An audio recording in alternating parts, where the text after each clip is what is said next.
Dreams and Premonitions by L. W. Rogers, copyright 1916. Introduction. Dreams and premonitions are the most common of all psychic phenomena, but they are nevertheless but little understood. Modern psychology has accumulated an immense array of facts which very conclusively show that the consciousness of the human being is something vaster, deeper, and altogether more remarkable than has generally been supposed. But just there, the psychologists stop, on the very threshold of great discoveries. They are puzzled by the remarkable facts, and are baffled in their attempts to correlate them and satisfactorily explain them. The facts that have been collected and verified show that while some dreams are fantastic, contradictory, and illogical, others are not only coherent and logical, but present a marvelous depth of wisdom which, when compared to ordinary human knowledge, seems almost like omniscience.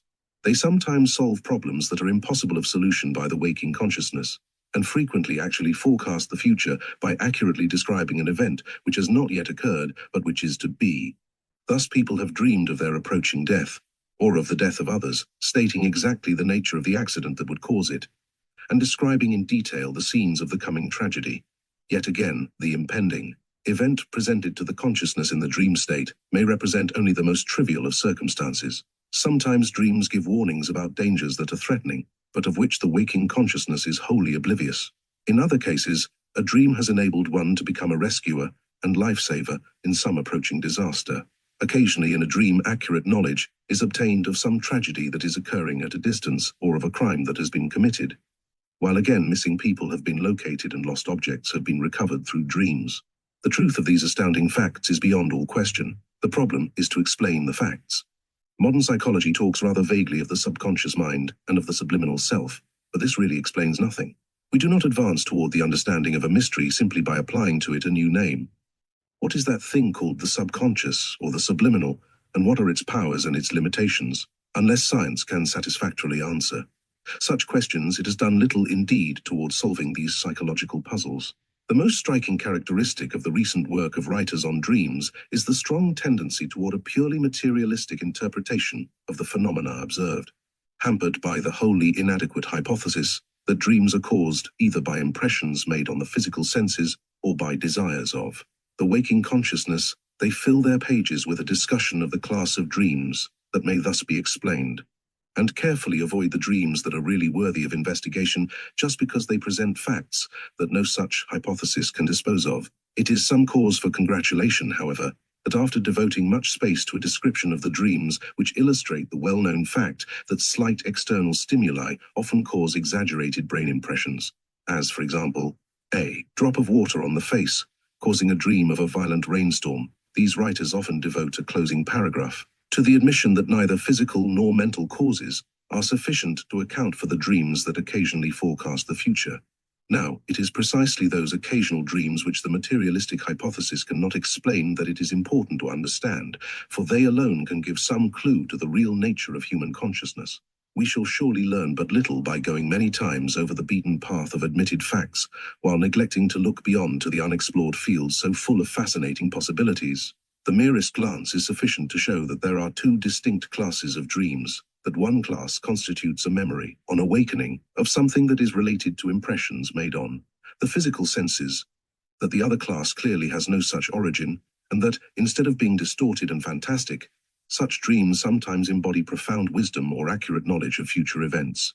These two classes of dreams no more arise from the same causes than the noise made by the revolving record of a phonograph has the same origin as the song of intelligence and emotion that flows from it. The one is purely mechanical, while the other is purely mental and spiritual, transmitted through a material mechanism. And that is the true distinction between the dream arising from a physical cause and the dream which owes its origin to the higher activities of unfettered consciousness. The one is produced by the mechanism of consciousness, the physical brain, and its etheric counterpart, automatically responding to external stimuli and putting together fragmentary brain pictures. The other is the result of the activity of the ego, impressing the physical brain with transcendental truth. Psychologists should not be slower than the most progressive of physical scientists in accepting the fact of clairvoyance and recognizing the part it plays in occult research. There is so much of reliable evidence on record involving the use of clairvoyance that it would be almost as much a waste of time to argue its existence as to contend that there is a state of consciousness known as trance. Those who are familiar with the clairvoyant faculty, and with the remarkable powers of the scientifically trained clairvoyant, will need no argument to convince them that here is a means of ascertaining the truth about the various states of consciousness and their relationship to the physical mechanism through which they are expressed. But it is of secondary importance whether the reality of clairvoyance be admitted or denied, for, from the phenomena clairvoyantly observed and catalogued, it is possible to construct the hypothesis that will explain the facts, and all of the known facts, related to dreams. Any hypothesis that can do that legitimately holds its place, and must be regarded as sound until a fact is produced that it cannot explain. The method of acquiring the knowledge from which a hypothesis is constructed is of little importance. The only question to be considered is whether the hypothesis can explain the admitted facts. On its ability to do that, it must stand or fall.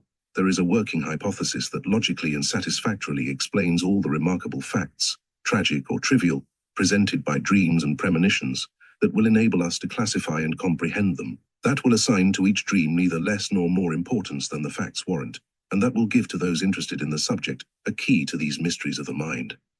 The purpose of the following chapters is to present this hypothesis, together with the necessary facts, to fully illustrate the psychic principles involved in the remarkable dreams herein recorded. Chapter 1. The Dreamer. Before we can hope to comprehend dreams, we must understand the nature and constitution of the dreamer. We must free ourselves of some of our materialistic conceptions and consider the question of what the human being really is. It is the popular error of regarding man as being nothing more than a physical body and brain that has so sadly retarded progress in this field of research. The very phenomena with which psychology deals should long ago have destroyed such an untenable premise. For by that materialistic hypothesis, it is utterly impossible to account for the facts in hand. The work of such scientists as Crookes and Lodge and Richer has finally turned public attention in the right direction. They have presented evidence in overwhelming abundance to show that the consciousness is not dependent on the physical body for its continuity, that after bodily death, the consciousness survives, and that during the life of the physical body, the consciousness may also function quite independently of it.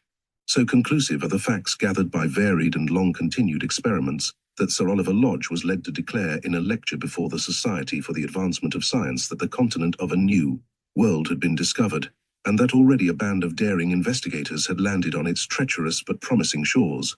This new continent belongs, of course, to the invisible world, and these pioneers of the scientific army are not the first to explore it. Their only scientists were long ahead of them and had explored and studied the invisible realms. Naturally enough, they hail the advent of the physical scientists with the greatest satisfaction, for they are rapidly confirming what the occultists long have taught about the constitution of man. It is only when we have fully before us these facts about the real nature of man, and understand that he is essentially a spiritual being, a minor part only of whose energies come into action in the material realms, that we shall be able to comprehend the phenomena of dreams and premonitions.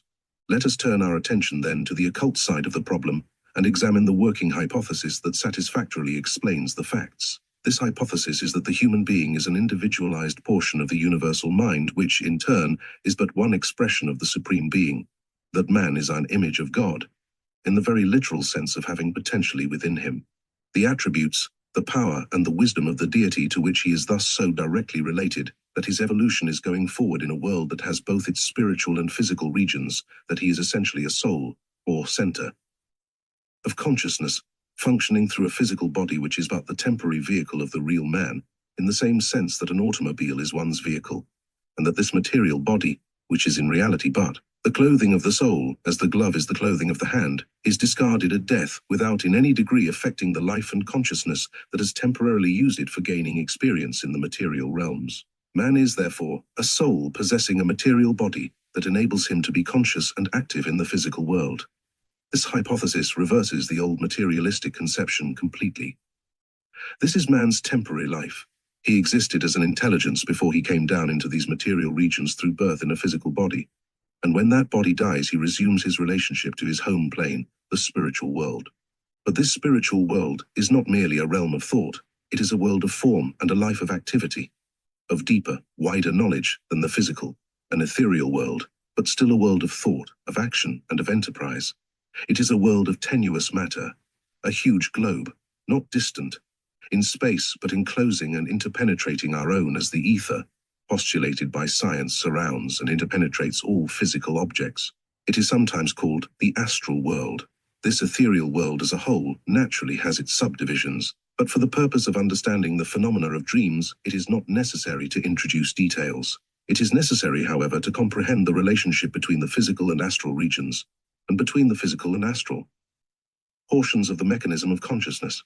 The relationship of the former is that of a world within a world, the astral globe being composed of matter so tenuous that it encloses the physical globe, interpenetrates it throughout, and extends far beyond it in space.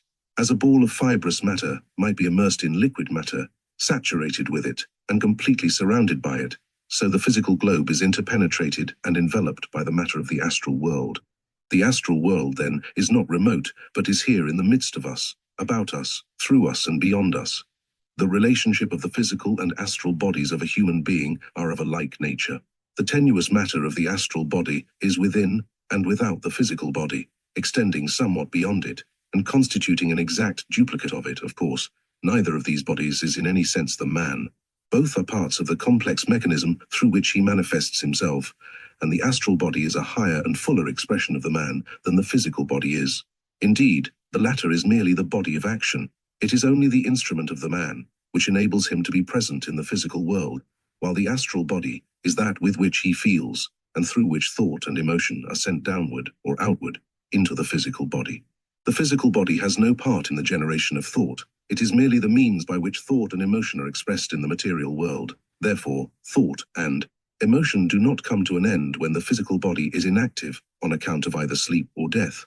These two encasements of the real man, the physical and astral bodies, separate from each other under certain conditions, the latter being used as a vehicle of consciousness while the former is quiescent. A diver uses a boat and a diver's suit. Both are necessary for the work he is to do, but he may leave the boat and use only the diving suit for a time. The boat serves the purpose of enabling him to go from point to point on the surface. The diving suit enables him to explore a region in which the boat is not available. Neither is the man. They are merely the mechanism that he uses. So it is with his visible and invisible bodies. The visible physical body may be discarded, and the invisible astral body may then be used as the vehicle of the consciousness, or soul, the man himself in the more ethereal regions. But what are the conditions under which the consciousness withdraws from the physical body and functions through the astral body? One is sleep, and the other is death. Sleep always indicates the separation of the visible from the invisible body. Whether the sleep is natural or is induced by hypnotism or trance, it indicates the reparation of the bodies. There can be no such separation without sleep, and no sleep without such separation. Sleep is simply the absence of the man from his physical body. That is why it is asleep. It is not being used by the man. His intelligence is not flowing through it. He is not there. But how then, it may be asked, does the breathing continue and the heart beat if the body is without its tenant? How does the worm entombed within the chrysalis become the butterfly? How do creatures below the line of intellect in the evolutionary scale live without thinking? Our physical bodies are not dependent upon our intellects. We do not consciously direct the beating of the heart, nor the processes of digestion during the waking hours. The activities necessary to the life and well-being of the body go on until its death, whether we think of them or do not, and whether the consciousness is functioning through the body or is withdrawn from it. Death is the other cause of the separation of the astral body from the physical body, and the only difference between sleep and death is that in sleep, the man withdraws his consciousness temporarily from the physical body and later returns to it. The act of withdrawing is what we call falling asleep. Returning is what we call awakening. The instant the consciousness is withdrawn, the physical body is asleep. That is what sleep is, the separation of the astral body from the physical body. The soul, the real man, has temporarily laid down his instrument of activity in the visible world. It is then like a vacant house with drawn curtains until its absent tenant returns to it and begins to send his consciousness through it. During his absence, he has been using his astral body as his vehicle of consciousness, just as the diver temporarily abandoned his boat for his diving suit. In death, the consciousness has been withdrawn from the physical body for the last time. The absence is permanent. The body has worn out or has been injured beyond the possibility of repair. The soul, the real man, cannot return to it because it no longer serves the purpose for which it came into existence. It is a worthless machine, worn out through long use, broken suddenly by violence or wasted slowly by disease, as the case may be. During all the temporary absences called sleep, there was a magnetic connection between the astral and physical bodies of the man. But when death comes, the tie between the soul and the material bod is broken, and there is no possibility of returning to it. And that is what death is, the severing of the bond between the visible and invisible bodies. The physical body is then dead, and disintegration begins. But the real man, the individual consciousness, has not ceased to live. He has merely lost the instrument that connected him with the material world, and which enabled him to move about on it and be known to others there. He is physically dead because he has lost the physical body. He is not mentally and emotionally dead because he has not lost that part of his mechanism of consciousness, which is the seat of thought and emotion. The physical body enabled him to express his life in the visible world, but it was no more the man than a phonograph is the person who sings into it. If the phonograph is broken, the only change to the singer is that he has lost the instrument of his expression, not his consciousness. It may, at first thought, seem grotesque to speak of a man as possessing more than one body. Being to many an unaccustomed thought, it may sound as bizarre as to say that a person may occupy two houses at one and the same time. But nevertheless, the idea represents scientific accuracy. As a matter of fact, we do live in two houses whenever we live in any house. Science asserts that every physical atom has its duplicate in etheric matter, by which it is surrounded and interpenetrated. Every building, every brick and board, has its counterpart in unseen matter. The immobile mountains, the flowing streams, the swaying treetops, the waving fields of grain, the placid lakes and the ocean tempest-tossed, all have their exact counterparts in the invisible matter that reproduces the world in phantom form. So much science is able to demonstrate, and the very nature of this truth compels us to postulate still other and rarer grades of matter than the ether. It is the next rarer grade of invisible matter that the scientists almost brought within the catalogue of ascertained facts by discovering the electron and proving that the atom is a minute universe in itself. When we hold a pebble in the hand, we do not see all of the pebble. It consists of its visible and invisible parts, and sight and touch can deal with but one of them. The trained clairvoyant would see what others see, and also the grades of subtile matter surrounding it and interpenetrating it. Now, since this surrounding and interpenetrating relationship of seen and unseen matter is as true of one object as another, the physical body is no exception. Duplicating it exactly in form and feature is the tenuous matter of a rarer grade, surrounding and permeating it. The consciousness functions through these two bodies as one complex instrument, yet they are separable. An aeroplane is equipped for movement both on the ground and through the air. It may lose its wheels without losing its power to soar. It has merely lost that part of its mechanism that enabled it to operate in connection with the grosser element. So with man. When he loses his physical body, it limits his field of activities, but does not change the man himself, nor impair his ability to function elsewhere. The dreamer, then, is vastly more than a physical body with a mysterious brain. We are not dealing with a machine, a portiori of which secretes thought as the liver secretes bile, as a scientist of a past generation ventured to guess, but with a spiritual being functioning through a material body, containing a brain that is at once an instrument of thought and a limitation of consciousness. For if thought and emotion have a superphysical origin, a large percentage of their original energy must be expended in attaining material expression. Therefore, the dreamer, in his waking hours, is expressing but a faint reflection of his true consciousness, which is necessarily limited by its material media. As a fragment of the universal mind, he possesses within his unfettered self a wisdom wholly foreign to his physical existence. The home plane of his being is above the limitations of those conditions of consciousness which we know as time and space. He is temporarily blinded by matter while functioning through the material body. He identifies himself with it and loses conscious connection with his higher estate. But when he escapes the limitations of the physical body, either in sleep or in death, and begins to function through his astral body, he is a stage nearer to reality and has, in some degree, a transcendental grasp of human affairs. In the case of sleep, he returns, at the moment of awakening, from the higher state of consciousness to the lower level of physical plane consciousness, and is again subjected to the limitations of the physical brain. But the physical brain has its counterpart in astral matter, and it is the astral form in which the consciousness, the real man, has been functioning during the hours of sleep. His experiences during that time have given rise to thoughts and emotions which are not impressed upon the physical brain because it has had no part in them. They have set up vibrations only in the subtler portions of the mechanism of consciousness. Ordinarily, upon the reuniting of the astral and physical bodies, the vibrations of the tenuous astral matter are not communicated to the matter of the physical brain, and there is no memory of what has occurred during the period of slumber. Occasionally, however, there is a rare combination of physical, astral, and mental conditions that makes memory possible, and the recollection is called a dream.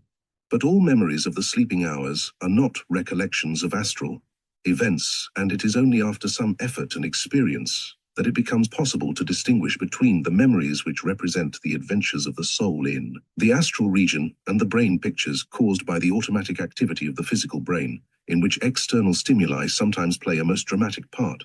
Nevertheless, the two distant classes of dreams, those caused by automatic physiological activity, occasionally associated with excitation outside the body, and those which represent the experiences of the man himself in the ethereal realms, are, as analysis will show, as different in their characteristics as are the causes which produce them. Chapter 2.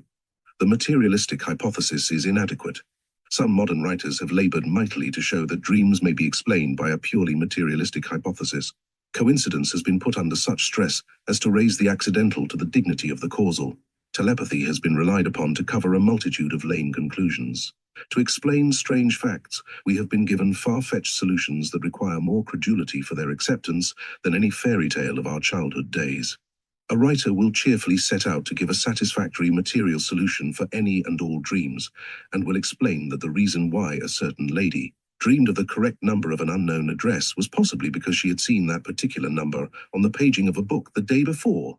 Another relates the story of a dinner party being interrupted by one of their number being suddenly impressed with the feeling that he must go immediately to a bar not far away, that an undefinable something was wrong there. He had no idea what it might be, but he had an inner impulsion with the barn as a destination. It was an unreasonable but irresistible impulse to go immediately to examine the barn, and apparently for no reason at all. None of the others shared the feeling, but upon reaching the barn, they were astonished to find that a small blaze had started in some unknown way, and there would have been a conflagration but for their timely arrival. Here we have a phenomenon not easily explained, but it does not trouble the writer who presents it, in order to show how simple it all is. He smelled the smoke, triumphantly exclaims this Sherlock Holmes of psychic riddles. And when, in such a case, it is shown that the feeling of anxiety positively antedated the starting of the blaze by some minutes, he falls back on the final resort of the subconscious self, quite overlooking the fact that that is begging the question, and really explains nothing. In one of the leading monthly periodicals, a well-known psychologist for a time conducted a department on psychology, and the announced purpose was to explain away puzzling psychic experiences in daily affairs. The thoughtful reader will find it difficult to believe that the people who propounded the questions were satisfied with the answers, but they are apparently the best that modern psychology is prepared to give them. However, if the solutions serve no other purpose, they are at least useful in illustrating the trivial arguments presented and the astounding conclusions reached. It was not so long ago that the fact of telepathy was struggling for slight recognition and was knocking almost unheard at the door of modern psychology. Slowly, its status changed from the condition of an outcast to tardy recognition of its usefulness, and the rapidly accumulating mass of psychic facts is likely to raise it soon to the importance of becoming the last hope of the ultra-materialist. Our psychologist of the periodical above mentioned had not proceeded far with his department until he opened his monthly digest with this declaration. In the many letters received by me since I began to discuss psychical problems in these columns, one fact has been increasingly evident: the actuality of telepathy or thought transference. Even if I had started with a disbelief in telepathy, which I assuredly did not, I could not have retained my skepticism after studying the letters my readers have sent me. From every state in the Union, from Canada, England, France, and other European countries, has come evidence, testifying, with cumulative force, that in some mysterious way, one mind can, in truth, communicate directly with another mind, though half the world apart. Without the fact of telepathy, the attempt of the psychologist to explain some of the dreams submitted would, indeed, put him in hard case, for, even with telepathy, and telepathy strained and twisted out of all semblance to its legitimate self, his hypothesis is still hopelessly weak and utterly inadequate. Telepathy, the communication between mind and mind without material means, has been demonstrated by the simple method of one person acting as the sender and being handed a written word or a simple drawing upon a piece of paper supplied by the experimenter, who has himself at that moment conceived it. The sender fixes his attention upon it. At that moment, another person who is acting as the receiver, stationed at a distance of, let us say, 100 miles, waiting with pencil in hand, reproduces the word or drawing with more or less accuracy, as the case may be. By the hypothesis laid down in Chapter 1, The explanation is as simple as wireless telegraphy. Thought is a force as certainly as electricity is a force. When a mental picture is formed in the mind, grades of subtile matter, rarer than that of the brain, are thrown into vibration and reproduce themselves in the mind of the receiver, after the fashion of the vibrations initiated by the sending instrument of wireless telegraphy. But telepathy has its limitations as certainly as telegraphy has. A thought, a feeling, a mood, an emotion may be telepathically communicated from one person to another, and apparently regardless of any intervening space which the limits of the earth can impose. In the case of people with minds well developed and capable of forming strong and clear mental images, a more extended communication would conceivably be possible. The scientific experiments thus far made have, however, resulted in no such accomplishment. The most that can be said to be proved for telepathy is that communication is a truth of nature, and that it may occur in cases where, although the parties are widely separated, there is either strong effort to communicate, or where there is a bond of sympathy between them. When people are together, and their minds are running along the same lines, it may occur under the most ordinary circumstances. But we must not overlook the part played by facial expression in reading the thoughts of others, nor of the physical conditions that shape thought in a common mold, as for example, when your friend rises to open a window before you can utter the request that is in your mind. He may have thought of it because he was moved by your thought, or only because he too was uncomfortable. There are other cases not at all susceptible to such explanation. One often gets telepathically the thought of another who is near him, but it is partial and fragmentary. He does not get a complete inventory of the content of the other's mind. So far as casual experience and scientific experiment have gone, it has been made fairly clear that while telepathy is common, it marks out an extremely narrow field in psychological phenomena. Deprived of the connecting link of personal presence and conversation, or ties of close sympathy, it seems to be effective only when the thought is stimulated by some powerful emotion, like sudden and serious illness, accident, or death. When we go beyond that, we are in the realm of assumption and speculation.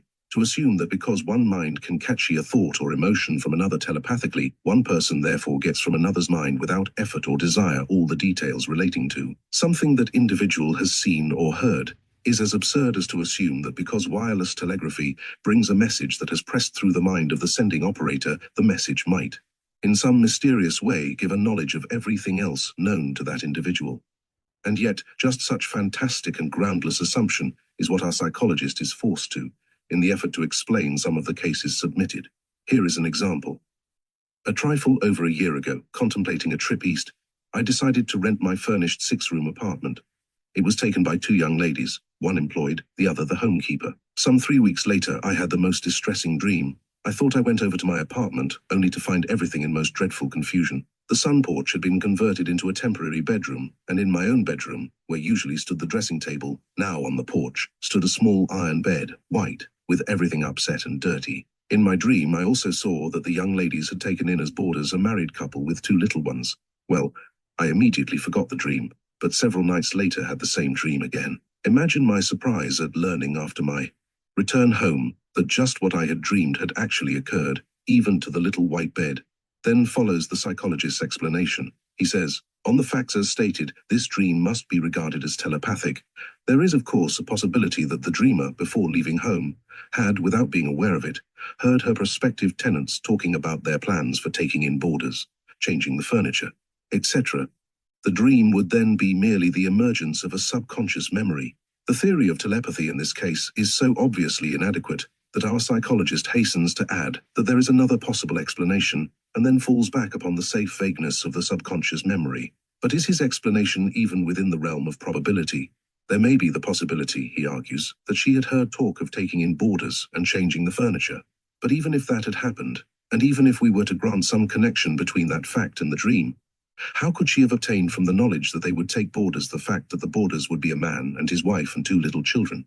And if we grant that she unconsciously and in some mysterious way absorbed the information that they would change the furniture, how could that possibly enable her to know that her dressing table would be moved to the porch and that a small white iron bed would be put in its place?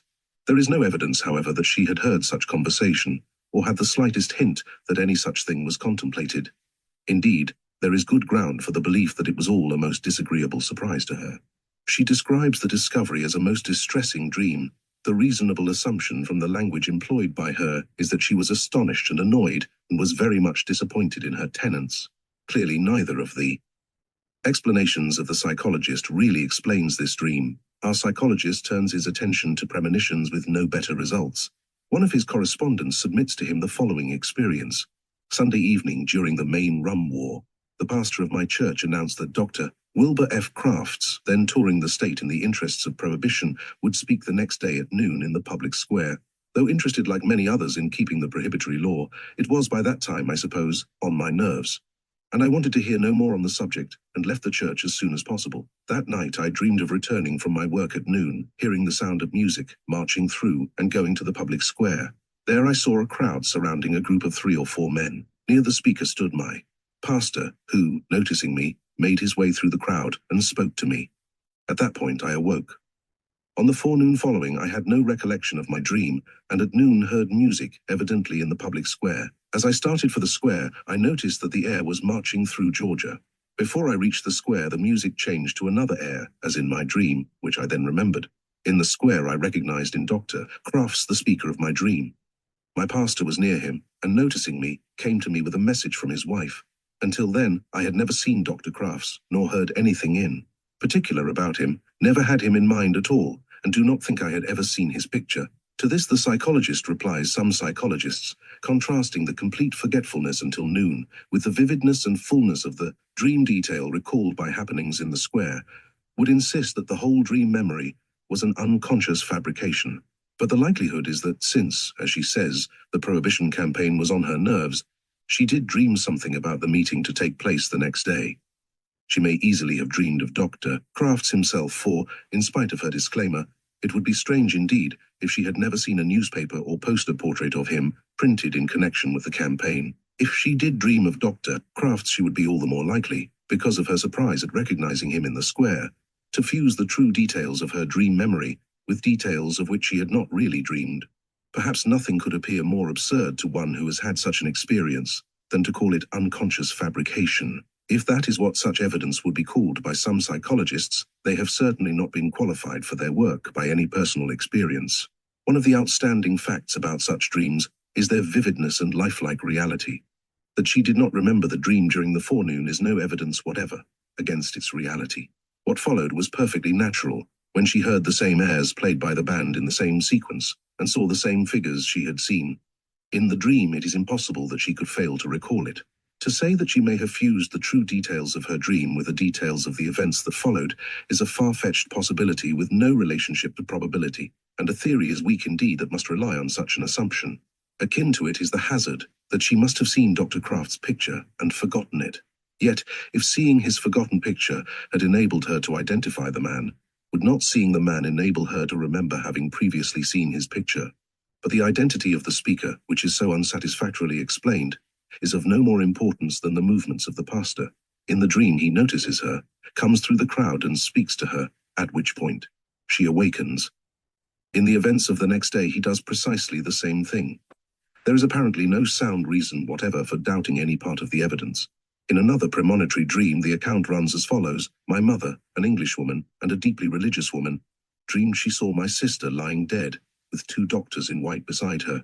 My mother was greatly distressed over this, but as the weeks passed she gradually forgot it, until one day, several months after the dream, my sister had to go to Dublin for a slight operation. Just before commencing, they allowed mother to see her, and her dream was before her. She recognized it instantly. My sister was unconscious and on the operating table, while a doctor stood on each side, which the psychologist thus explains, and, no doubt, at the time of the dream, the sister's health was such that her mother would consciously or subconsciously be aware that an operation might someday be necessary. Out of this conscious or subconscious knowledge, the dream would logically develop, featuring the attending physicians in the regular costume of the operating room. Suppose that for the sake of the argument we were to grant the overworked theory of subconscious knowledge, and then for good measure were to throw in the admission of the assumption, for which there is no fact in evidence, that the daughter's health was bad at the time of the dream. How, even then, can the dream be thus satisfactorily explained? If the mysterious subconscious knowledge furnished the information that there would be an operation, then what put 2 doctors in the dream instead of 1? Or 3? When relatives are admitted to see patients before an operation, they usually see them just before the ether is administered. In this instance, there must have been some unexpected delay in arriving or some other miscalculation which changed the ordinary course. How did it happen that in the dream the mother saw her daughter apparently dead, lying between the two doctors, with which details the later event exactly corresponded? If the dream in this case was the waking memory of the ego's dramatization of approaching events, it is easy to understand why the mother thought her daughter was dead. Having taken the anesthetic, she appeared to lie dead. But if the dream came because the mother was consciously or subconsciously aware that an operation would sometime be necessary, why did she not dream that her daughter was not dead, but had merely taken ether? None of the explanations of our psychologist will pass the test of analysis. No thoughtful person can fail to observe that in almost every case he is obliged to assume facts that are not in evidence, and that he proceeds to build up an imaginary structure and surround the case with conditions which there is no reason to believe really exist. When the facts which are in evidence are antagonistic to his hypothesis, he calmly ignores the facts and holds that the witnesses are mistaken. He is a poor attorney who could not win a case were he permitted to be judge and jury, as well as advocate. The ease with which our psychologist can dispose of a difficulty is well illustrated by the following case and explanation. My mother tells the following story. When I was several months old, she one night put me to sleep in my cradle sound and well as usual, and then went to sleep herself. In the night she was awakened by a dreadful nightmare. She dreamed she was standing over my newly made grave. Getting out of bed, she rushed to my cradle. I was as pale as a sheet, my breath came fast and heavy, and she could not wake me for some time. By the time the doctor arrived, I had gone into violent convulsions. My mother, too, this day says her dream had saved my life. Can you explain it? And here is his explanation. What undoubtedly had happened was that the noise, however slight, made by the stricken child had disturbed the watchful mother's sleep, giving rise to the symbolical and most fortunate nightmare. Now, observe that the child had been put to bed in her usual health. There was nothing to cause the mother the slightest uneasiness. Had the psychologist said that any slight noise made by the child would awaken the mother, the statement could easily be accepted. But when he asserts that what must have happened was that some slight noise from the child caused the mother to have a most fortunate nightmare, the statement would be of greater value in the columns of a humorous paper than in a serious study of psychology. The laughable extremity to which our psychologist is pushed in his determination to explain everything from the material viewpoint comes out well in another case which is not a dream at all, but which furnishes a fine example of his method. The experience is stated as follows. One summer, a party of us were walking along a mountain trail, Indian fashion. I was the last in line, and kept my eyes on the group ahead. We came to a clump of trees beside the path. The rest kept right on, but something prompted me to turn to the left and leave the path. I did so, and going around the clump I heard screams and all ran back. Coiled, ready to strike, was a large rattler that disappeared into the bushes. If I had gone on, instead of around the trees, I should surely have been bitten by the snake. Then comes his explanation. A capital instance, this of the power of the eye, or in this case, perhaps the ear, to perceive more than one consciously comprehends, and by this, perceiving, to impel to action which seems to be quite without reason, and consequently mysterious. We are here asked to believe that a person sees or hears a rattlesnake near the path, and acts upon the knowledge to avoid the danger without being conscious of the existence of the reptile. Could the demand upon credulity go further than that? One of the most remarkable things about the psychologist of the materialistic type is that while he constantly warns against what he regards as the blind and unreasoning faith of those who see intelligence and purpose in all forces, however apparently chaotic in their expressions, he nevertheless offers explanations of phenomena that set at naught all common sense experience and place an impossible tax upon credulity. A hypothesis accepted by such scientists as Crookes, Lodge, Wallace, Flammarion, Richet, and others of equal standing in the scientific world is disregarded, while, in order to account for all that, occurs by the employment of purely physical factors, special conditions are assumed, witnesses are discredited, facts are ignored, and in the name of science conclusions are drawn that represent nothing less than the most arrant nonsense. With the vague, elusive, and undefined subconsciousness to fall back upon in an emergency, there is always a safe retreat. And that assurance may be doubly sure, our psychologist says. Let me urge my readers never to forget that anything which has ever got into the mind may, under special conditions, be externalized as an hallucination, or may crop up into the recollection in the form of a dream. When we add to that declaration the privilege of assuming the special conditions that may be necessary to make any particular case fit, the materialistic interpretation, it certainly ought to go a long way in helping our psychologist to harmonize his theory with the facts. There is no danger of defeat in the arena of logic if there is some byway permitting retirement beyond the reach of logic at any critical moment. 40 years ago, when the idea of evolution was getting a foothold in the thought of Western civilization, I knew an estimable and pious old gentleman whose mind was somewhat scientific in trend, but ultra-orthodox in faith. He would not deny a scientific fact or principle as he understood it, but he clung tenaciously to the old idea of the literal interpretation of the Bible, which the evolutionary hypothesis was invalidating, and when he was asked to explain how a certain thing could be so and so, as alleged, when it was in violation of the scientific facts, he would reply, "Well, it is. The Lord's way, no matter what altogether impossible or utterly contradictory matter had to be explained, it was met with the solemn declaration that it is the Lord's way." And all the time the old gentleman evidently believed that to be conclusive, and appeared to be serenely unconscious of the fact that anything imaginable can be justified by the man who merely has to declare, "It is the Lord's way." Our psychologist is equally safe. His line of retreat to subconsciousness is always open. If a dream accurately forecasts the future, it is because the dreamer knew of some fact which, by the wonderful alchemy of the subconsciousness, supplied the future details. If one is in a strange country which he has never before visited, and suddenly becomes aware that it is all as familiar as his own garden, and then proceeds to describe to his friends what lies ahead along the road, it is because he has somewhere had a glimpse of a picture and forgotten it, and that wonderful subconsciousness accounts for the rest. If one is moving in the darkness toward a precipice a yard away, in perfect ignorance of its existence, and feels himself suddenly, bodily pushed backward when there is no living being near him, why, it's a hallucination representing ideas latent in his consciousness. If you are meandering along a forest path, and are suddenly seized with an impulse to leave it for no imaginable reason and come back to it a few feet further on, and then discover that you thus probably escaped death, it is because your subconsciousness managed the matter. You saw or heard the snake, but didn't know it, or you would have known why you turned aside. If you have a dream of future events as they afterward really transpire, it is only a coincidence unless the details are all in agreement with the dream. And if they are, then you didn't dream them, not because you are consciously fabricating, but because the mysterious subconsciousness that previously saved you from snakes is now leading you to fuse the details and appear in the role of an unconscious liar.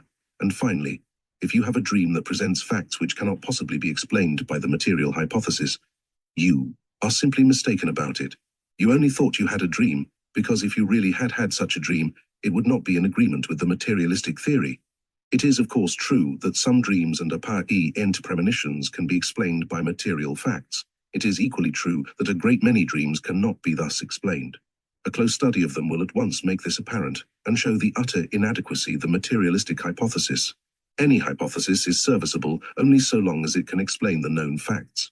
The moment it fails to explain an established fact, it falls to the ground, no matter how many other facts it may have satisfactorily explained. The belief that the world was flat and stationary was at one time general. That theory satisfactorily explained the known facts. But when other facts were discovered that could not be thus explained, the theory instantly collapsed. The only question involved was whether there were really new facts to be dealt with. The world discovered that it had been considering only part of the facts.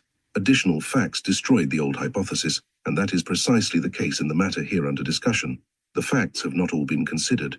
They have either been completely ignored or have been waived, aside with the assumption that the most trivial and far-fetched explanations are sufficient to dispose of them.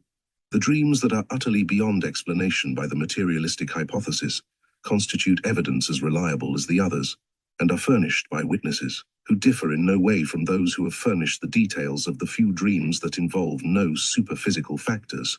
A glance at some of these dreams will show how hopelessly the old theory breaks down in their presence. Many of them are dreams of discovery, which bring to light that which is lost, and under circumstances that eliminate telepathy and vague hints at subconscious possibilities. Others are in the nature of warnings of impending danger, which does not exist at the time the warning is given. Sometimes they enable the dreamer, after awakening, to give life-saving assistance to other people. The fact that some dreams can be fully and satisfactorily explained on purely material grounds does not throw a single ray of light upon the mystery of other dreams in which the dreamer obtains detailed knowledge of what transpired during the night at a distance, or the dream that foreshadows an approaching tragedy. Chapter 3. Dreams of Discovery. Most people who are able to give testimony upon such matters are unwilling to be personally mentioned for a double reason. They dread the possible ridicule of the unthinking, and they dislike the task of replying to letters of inquiry which the publicity of the facts may call out. Fortunately, there are some who, in the interest of truth, are willing to be witnesses for it regardless of the unpleasantness involved. The extremely interesting and remarkable dream selected to open this chapter was related to me by Mrs. Reeves Snyder, a well-known resident of Springfield, Ohio, with permission to use her name. Her mother had died rather suddenly after a short illness. When the time arrived for adjusting the financial accounts, it was discovered that certain bonds were missing. They were not in the strong box at the bank where they were supposed to be, nor had any member of the family the slightest knowledge that could lead to their recovery. They well knew that they would not have been disposed of without their consent and advice. Every conceivable nook and cranny of the house was searched and researched, but the mystery of the missing bonds remained unsolved. The loss was a large one, and as time passed without developing the slightest clue to the missing property, the daughter's anxiety grew. One night, Mrs. Reeves Snyder dreamed. She found herself in the presence of her dead mother, who smilingly said, "Don't worry any more about those bonds. You'll find them in the morning. I had them at the house just before I was taken ill, and had them in my hand when I went up to the garret floor and laid them aside while busy there. I forgot them when leaving, and then came the illness and confusion that followed. But they are there, and you will find them in an old tomato can, covered with a board, near the end of the large black trunk." Awakening, the dreamer related the startling story to her husband, who was wholly incredulous, but she herself had not the slightest doubt that she had seen and conversed with her recently departed mother. We can easily imagine the impatience with which she awaited the coming of morning, and with which she hurried to her mother's late residence at the earliest possible moment. As she approached the house, her father and sister appeared on the veranda. Now it seems that Mrs. Reeves Snyder had the reputation of being a dreamer of remarkable dreams, and her father, who was strongly inclined to conservatism, called out as she approached, "Have you had another dream?" To this, she replied that she had dreamed of her mother. Pi interrupted her with the remark that her sister also had dreamed of her mother, and added that before her sister spoke of it at all, he wished to hear her full story. It was related to him, as above given, and then the amazed skeptic said that her sister had just told him of her own dream, which was identical in every detail. She had also dreamed that her dead mother came to her during the night, recounting the same story of the lost bonds, with the same minute instructions for recovering them. Together, the three made their way to the place designated, and there, in an empty tin can covered with a board, lay the missing bonds. It requires no argument to show that the explanation of these facts is utterly beyond the possibilities of the materialistic hypothesis. But if it be true, as set forth in the hypothesis stated in Chapter 1, that sleep and death differ only in that one is temporary and the other permanent release from the physical body, and that in each case the consciousness is then functioning through a vehicle of astral matter, then communication between the dead and the living is a perfectly natural thing during the hours of sleep. With some people, this memory of the meeting may be vivid and realistic. With others, it may be vague, unsubstantial, and fleeting.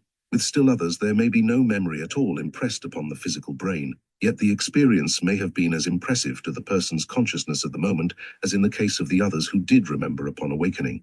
In what other possible way can the facts be explained? The only person who knew where the bonds rested had been dead some weeks. No other person even knew that the bonds had been removed from their accustomed place of security. They were in a place where nobody would have thought for a moment of searching for them. They would have been safe from the most painstaking burglar. It required definite instruction to find them. How did that detailed information get into the consciousness of the two sisters sleeping in different houses at the same time? Another dream of discovery presents precisely the same principles, but differs most interestingly in its details. The facts were given to me by Dr. L. H. Henley, who was at the time, and still is, chief surgeon of the Texas and Pacific Railway Hospital at Marshall, Texas. His friends, a Mr. and Mrs. Moore, lived on a farm 4.5 miles from Atlanta, Texas, at the time of the financial panic of 1907. Mr. Moore had deposited to his account at his bank about $5,000. It will be remembered that during that brief financial stringency, the banks were permitted to limit the amount that could be drawn out by depositors, and that for some time, only a small percentage of any balance could be checked out within a stated period. This experience of being unable to get his money when he wanted it seems to have raised a question in the mind of Mr. Moore about the wisdom of patronizing banks at all, and he evidently resolved that as soon as the restrictions had been removed, he would withdraw his money and put it in a safe place. Just what happened between the resumption by the banks of the customary rules of procedure and the unexpected death of Mr. Moore soon afterward, nobody knows. But when his wife went to the bank, in closing up the estate, Expecting to find about $5,000 to the credit of her late husband, she was astounded when informed that he had withdrawn the entire sum and closed the account. Now that $5,000 was the total of their little fortune, and she faced grim poverty alone. She was obliged to abandon the home and go to live with a married daughter at Texarkana. More than 2 years passed. She supposed that her husband had invested or deposited the money somewhere, and neglected to mention the matter to her, and she could only vaguely hope that it would sometime in some way be brought to her attention, and that she would at last learn the truth.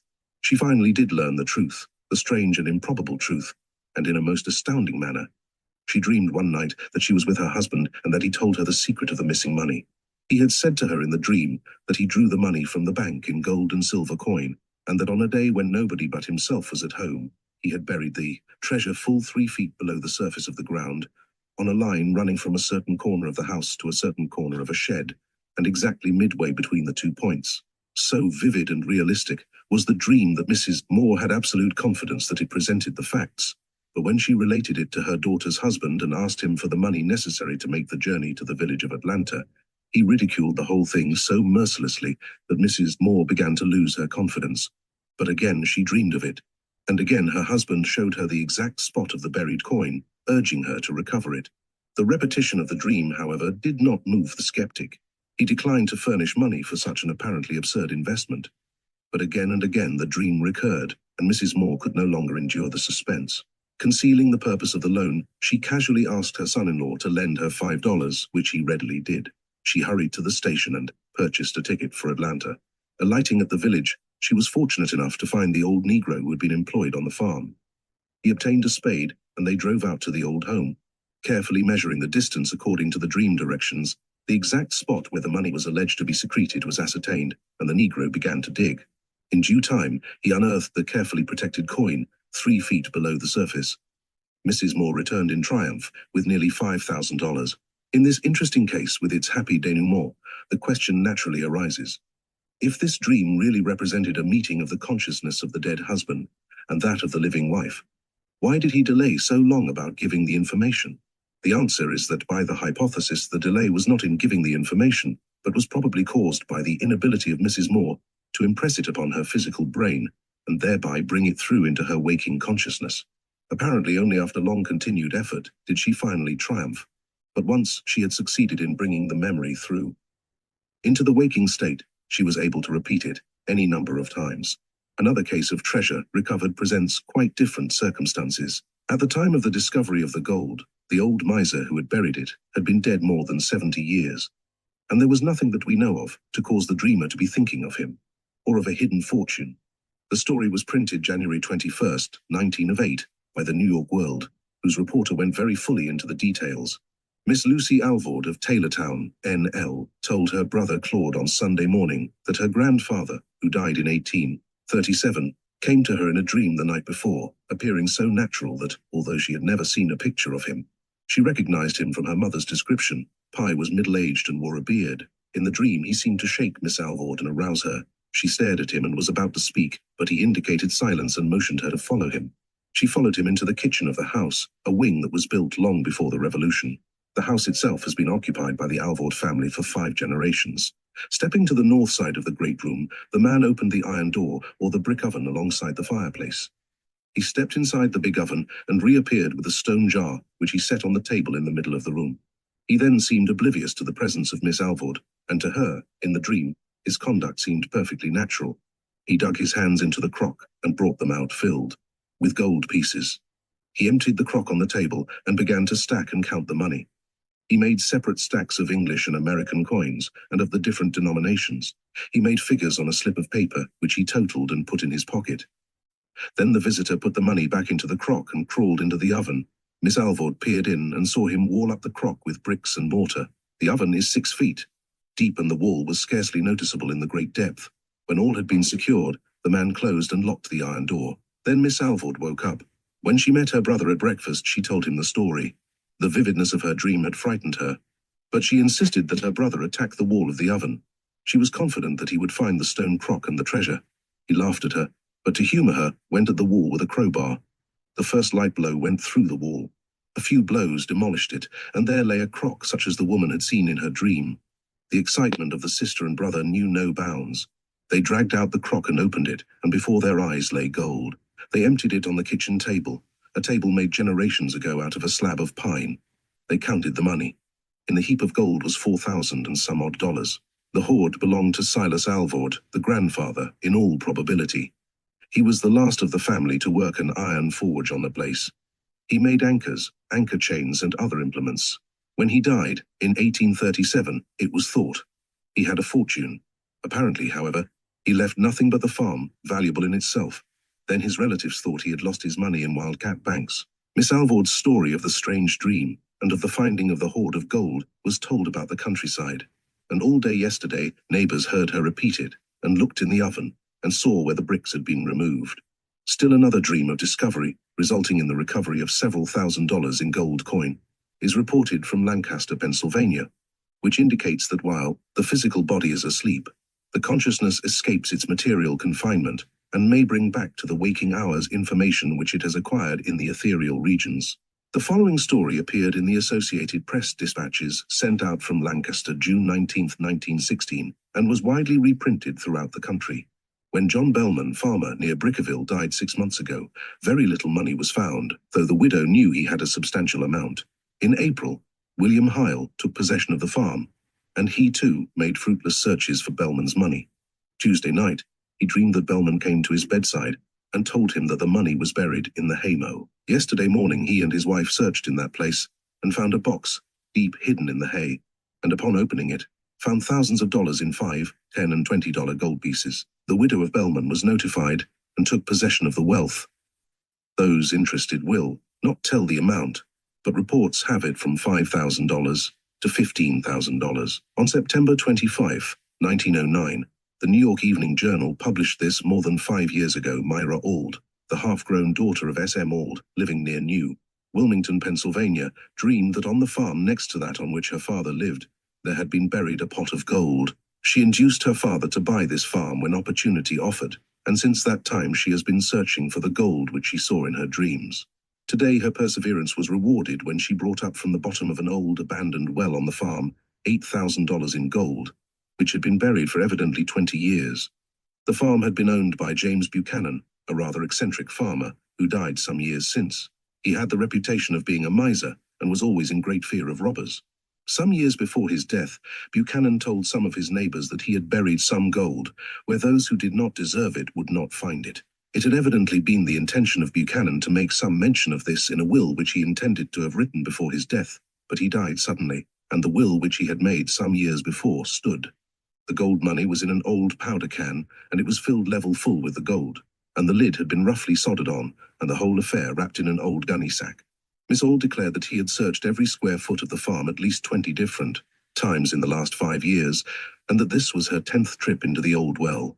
Some animal had burrowed in the earth by the can, and had exposed part of the old sack, which enwrapped the can of gold.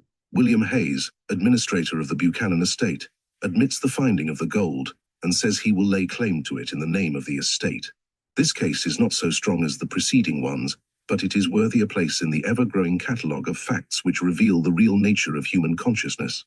In this case, the miser had told some of his neighbors that he had buried the gold, presumably on his farm, and the skeptical will argue that the girl had heard these stories and, believing them, had induced her father to purchase the farm. This is possible, and it reduces the value of the evidence to the testimony of Miss Auld. That should be given the same weight that it would have in any other matter.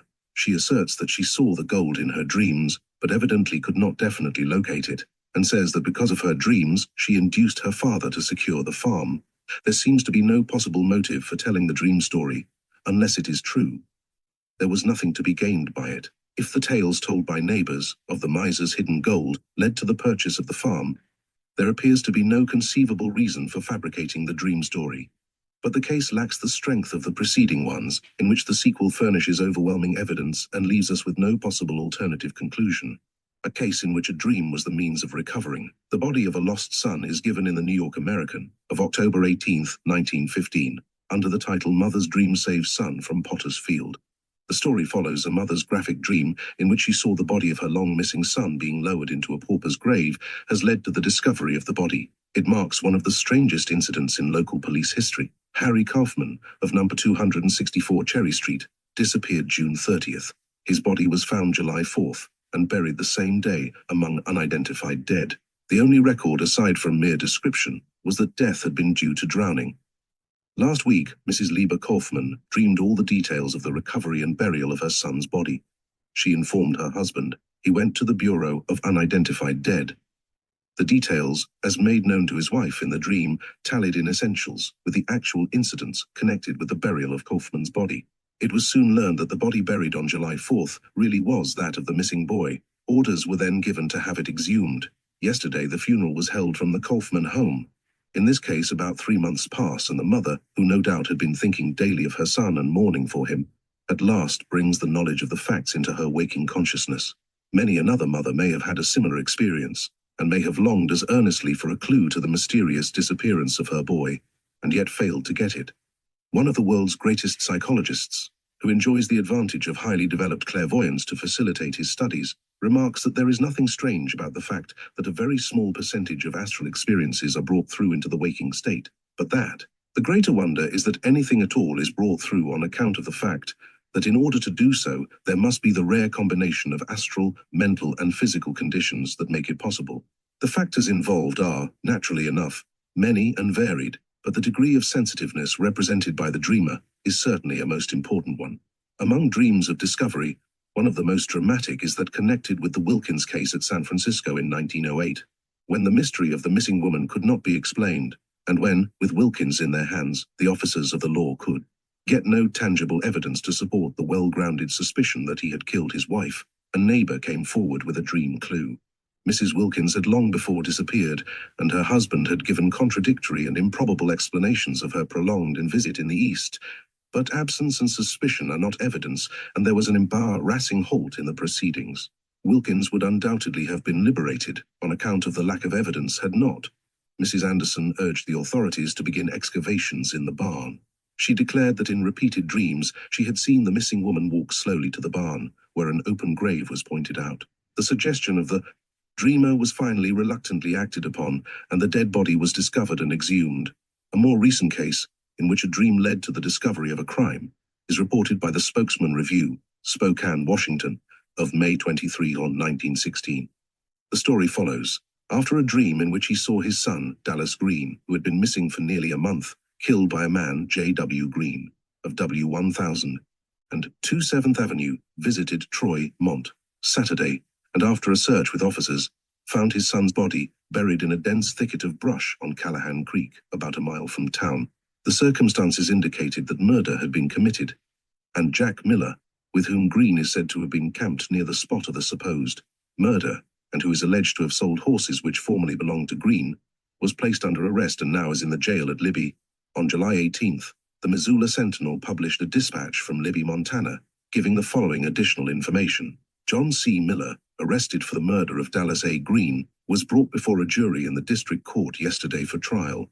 The discovery of the murder came about when W.J. Green, father of the dead man, dreamed he saw his son being killed. Frightened by the dream, the father came to this place from Spokane, leading the sheriff to the spot where the body was concealed. Miller was arrested while trying to sell the deceased's live stock. He told friends that Green had given him the horses to settle up an old debt. Whether it transpires that Dallas Green was murdered by Miller or not, the value of the dream remains unchanged. Somebody killed Green and hid the body in the thicket. The young man's father dreamed that his son had been murdered, and was sufficiently impressed by the dream to begin the search immediately. A case in which it required repeated efforts to attain success is related by the Denver Post of October 24, 1915. This is the story. A woman's faith in a dream and her adherence to injunctions given there by her father may be the means of winning a $14,233 lawsuit for that father's former partner and of saving the partner from a jail judgment. On successive nights last week, Mrs. Carl F. Vogt, 2531 Stout Street, dreamed that her father, Charles F. Limer, came to talk to her. Mr. Limer died a year ago. The first 2 dreams were identical. In each she told her father exactly how she had disposed of her property since he had died, and asked his advice. The father attempted to tell her what to do, and she woke up. The third night she dreamed the same, but did not wake up. Her father advised her as to the care of the property, and further told her to look in an old trunk in the attic for some papers. These he told her to take to his former partner, Sylvester Knuttle, a real estate man. The next morning, She had almost decided not to heed the admonition, for she had gone through the trunk many times before and was sure that nothing worthwhile had been left there. But she was convinced from the 3 dreams that the spirit of her father was trying to communicate something of importance. Looked, found the papers, but did not realize their significance until she took them to Nuttall. He was overjoyed to receive them, and told her they would prove conclusively his title to 8 lots in Berkeley and some land in Jefferson County, which are the basis of a suit by Mrs. Eva May Strong for $14,233. Lima, he said, had been taking care of the papers for him, and at his death they were lost. Mrs. Strong, who is the daughter-in-law of the late millionaire Samuel Strong, is suing for title to the lots, and for heavy punitive damages from Nuttall, also demanding that Nuttall be sent to jail until any judgment returned against him is satisfied. This is a case in which there was certainly good reason for making strenuous and sustained effort to impress upon the mind of the dreamer the whereabouts of the missing papers. What can the materialistic hypothesis possibly do with the facts presented in these dreams of discovery? Before the testimony of these witnesses, the adherents of that outgrown hypothesis stand silent. They can neither deny the facts nor explain them. A recent writer on the mystery of dreams remarks that dreams locating lost articles may be but drafts on the marvelous storehouse of subconscious memory that would at least be a possible explanation where one loses a pocket knife or a key, searches in vain for the lost article, and then dreams of its exact location. But how can it explain the finding of things which the dreamer did not lose, of which there can be, neither consciously nor subconsciously, a memory record, and of which the dreamer knows nothing whatever beyond what he learns from the dream state? In at least 2 of these cases, Reeves, Snyder, and Moore, information unknown to any living being is obtained during the hours of sleep, is immediately put to the test, and results in the recovery of valuables. In these 2 cases alone, we have evidence of the soundness of the hypothesis laid down in Chapter 1, which is not merely convincing in its character, but is also conclusive in its facts. Chapter 4. Varieties of dreams.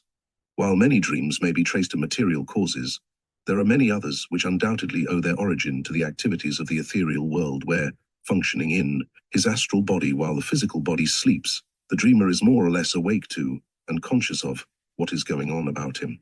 To people who have thought but little upon such subjects, there will, at first, be no apparent difference between a dream which results from the automatic action of the idle physical brain and its etheric counterpart, and the dream which is the result of astral activities recalled at the moment of awakening. Each is but a memory, a mental picture associated with various emotions. But there is nevertheless a distinction, and although it is often slight and elusive at first, it grows to definiteness with experience. Upon first entering a garden filled with a profusion of blossoms, it is difficult to distinguish between the various delicate perfumes, but after a little experience, one is able to separate and recognize the different odors. And somewhat thus it is in the subtle regions of the dream. What is at first elusive becomes definite and unmistakable with experience. Every dreamer is aware that there are, broadly speaking, 2 general classes of memories which he calls dreams. In one, the dream is more or less chaotic, disjointed, illogical, and fantastic. Such dreams are usually the result of the automatic action of the brain. They lack coherence and logic because the thinker, the ego, is not there. He has withdrawn his consciousness with the separation of the astral body from the physical body and is either dreamily drifting about in his astral vehicle or is alert to his surroundings according to his stage of evolution. The physical body has temporarily lost its tenant as certainly as a suit of clothes abandoned before retiring has lost its occupant. When the ego returns to its tenement of clay and the center of consciousness is transferred once more to the physical brain, the fragmentary brain pictures become a part of the memory. These more or less fantastic thought images sometimes owe their origin in part to external stimuli, and the brain, without the directing intelligence of the ego, may magnify the pressure of a button into the stab of a dagger, or the sound of a rolling marble into the roar of artillery. In such dreams, the most ludicrous situations cause no mirth, and the most impossible transactions call out no challenge from the reason, because no intellect is present to protest against the riot of chaos. There is a total absence of relationship between cause and effect, while all laws of space and matter have disappeared. The dreamer is at one moment walking through the quiet country lanes near his home, and the next instant may be seated on the throne of Siam. He changes personality with equal facility and may become, in a twinkling, one of his neighbors or his own grandfather, without the slightest suspicion that it is a rather remarkable transformation. He may pass swiftly from a pleasant chat with a friend to a furious quarrel in which his friend changes into a bandit and slays him, and after calmly looking down on his own corpse for a moment he rises from the dead, drags his murderer into court, and gives testimony about his own assassination, without for a moment being aware that there is anything either illogical or impossible in the whole affair. The other class of dreams differs from all this as intelligence differs from stupidity, or mental balance differs from insanity. This class of dreams consists of either the experiences of the man in the astral region while the abandoned physical body is asleep, or else of some truth of nature or some premonition which the ego attempts, with more or less success, to impress upon the physical brain, and which is in some degree remembered upon awakening. Such dreams are akin to the activities of the waking consciousness in that they are orderly, coherent, and logical. Different people will recall the events with varying degrees of success, some being able to remember only a very little while, others review all the details with as vivid recollection as the occurrences of yesterday's waking hours. But whether the memory grasps little or much, all that is recalled will be reasonable and natural. The dreamer remembers that he has been to some place, which may or may not be a place that he knows in his waking consciousness, or he may remember that he has visited some friend, whether dead or living matters not, for when his living friend is asleep, he also is functioning in his astral body. The dreamer on awakening may sometimes have a memory of a conversation with somebody, and if so, it will be a sane and logical conversation, quite as able, or perhaps abler, than anything he is capable of in his waking state, for in the astral realm the center of his consciousness is nearer the ego, and the thought is therefore a fuller and freer expression of himself than it is when expressed through the physical brain. This fact explains why occasionally some great poem is written, or invention is made, or problem is solved, by thought brought through into the waking consciousness from the sleeping hours. It not infrequently happens that one who has recently lost a very dear companion or friend remembers upon awakening to have been with him. If the memory is vivid, and the event seems realistic, there is very strong probability that the dream is the memory of an astral experience. Quite often the dreamer will bring back a memory of the emotions aroused by renewed association with the departed, a lingering memory of joy and exaltation. Such memories from the ethereal world are, with some people, full and complete, while with others they are the merest fragments. As a rule, they come at widely separated periods, and months may elapse between them. This is not in the least because the association is not renewed night after night, for it invariably is, but wholly because the dreamer is unable to impress the memory of it upon the brain consciousness. It is possible to cultivate the ability to do so, and slowly but steadily to expand the consciousness until one is enabled to bring a full and vivid memory of the astral activities into the daily life, but a full discussion of the details essential to success in the undertaking can best be left for a following chapter. The dreams that are the result of the automatic activity of the physical brain, or of vagrant vibrations drifting through its etheric counterpart, may be dismissed as being of no importance. Whatever, it is necessary to classify them only to eliminate them. The dreams that are memories of the hours spent in the ethereal regions may be extremely important to one who will take the trouble to understand them, because they are the activities of his consciousness working on higher levels. That higher state of consciousness is so radically different from its expression conditioned by physical matter that it is impossible to comprehend it fully. But the fragments of it that come through into the awaking state at least prove its almost omniscient character.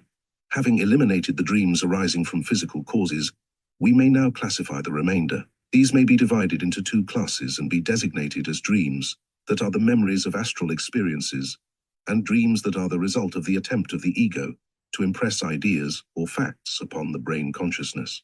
Dreams of the latter variety are often symbolical for, as has been well said, symbology is the language of the soul.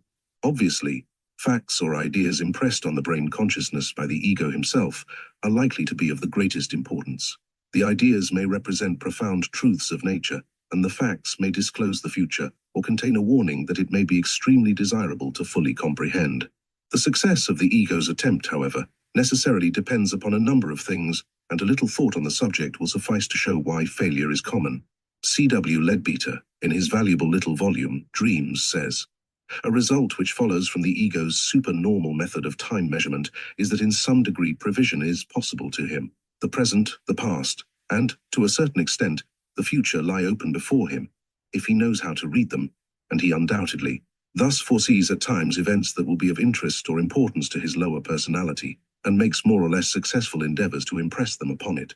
When we take into account the stupendous difficulties in his way, in the case of an ordinary, the fact that he is himself probably not yet even half awake, that he has hardly any control over his various vehicles and cannot, therefore, prevent his message from being distorted or altogether overpowered by the surgings of desire, by the casual thought currents in the etheric part of his brain, or by some slight physical disturbance affecting his denser body, we shall not wonder that he so rarely fully succeeds in his attempt. Once, now and again, a complete and perfect forecast of some event is vividly brought back from the realms of sleep. Far more often the picture is distorted or unrecognizable, while sometimes all that comes through is a vague sense of some impending misfortune, and still more frequently, nothing at all penetrates the denser body.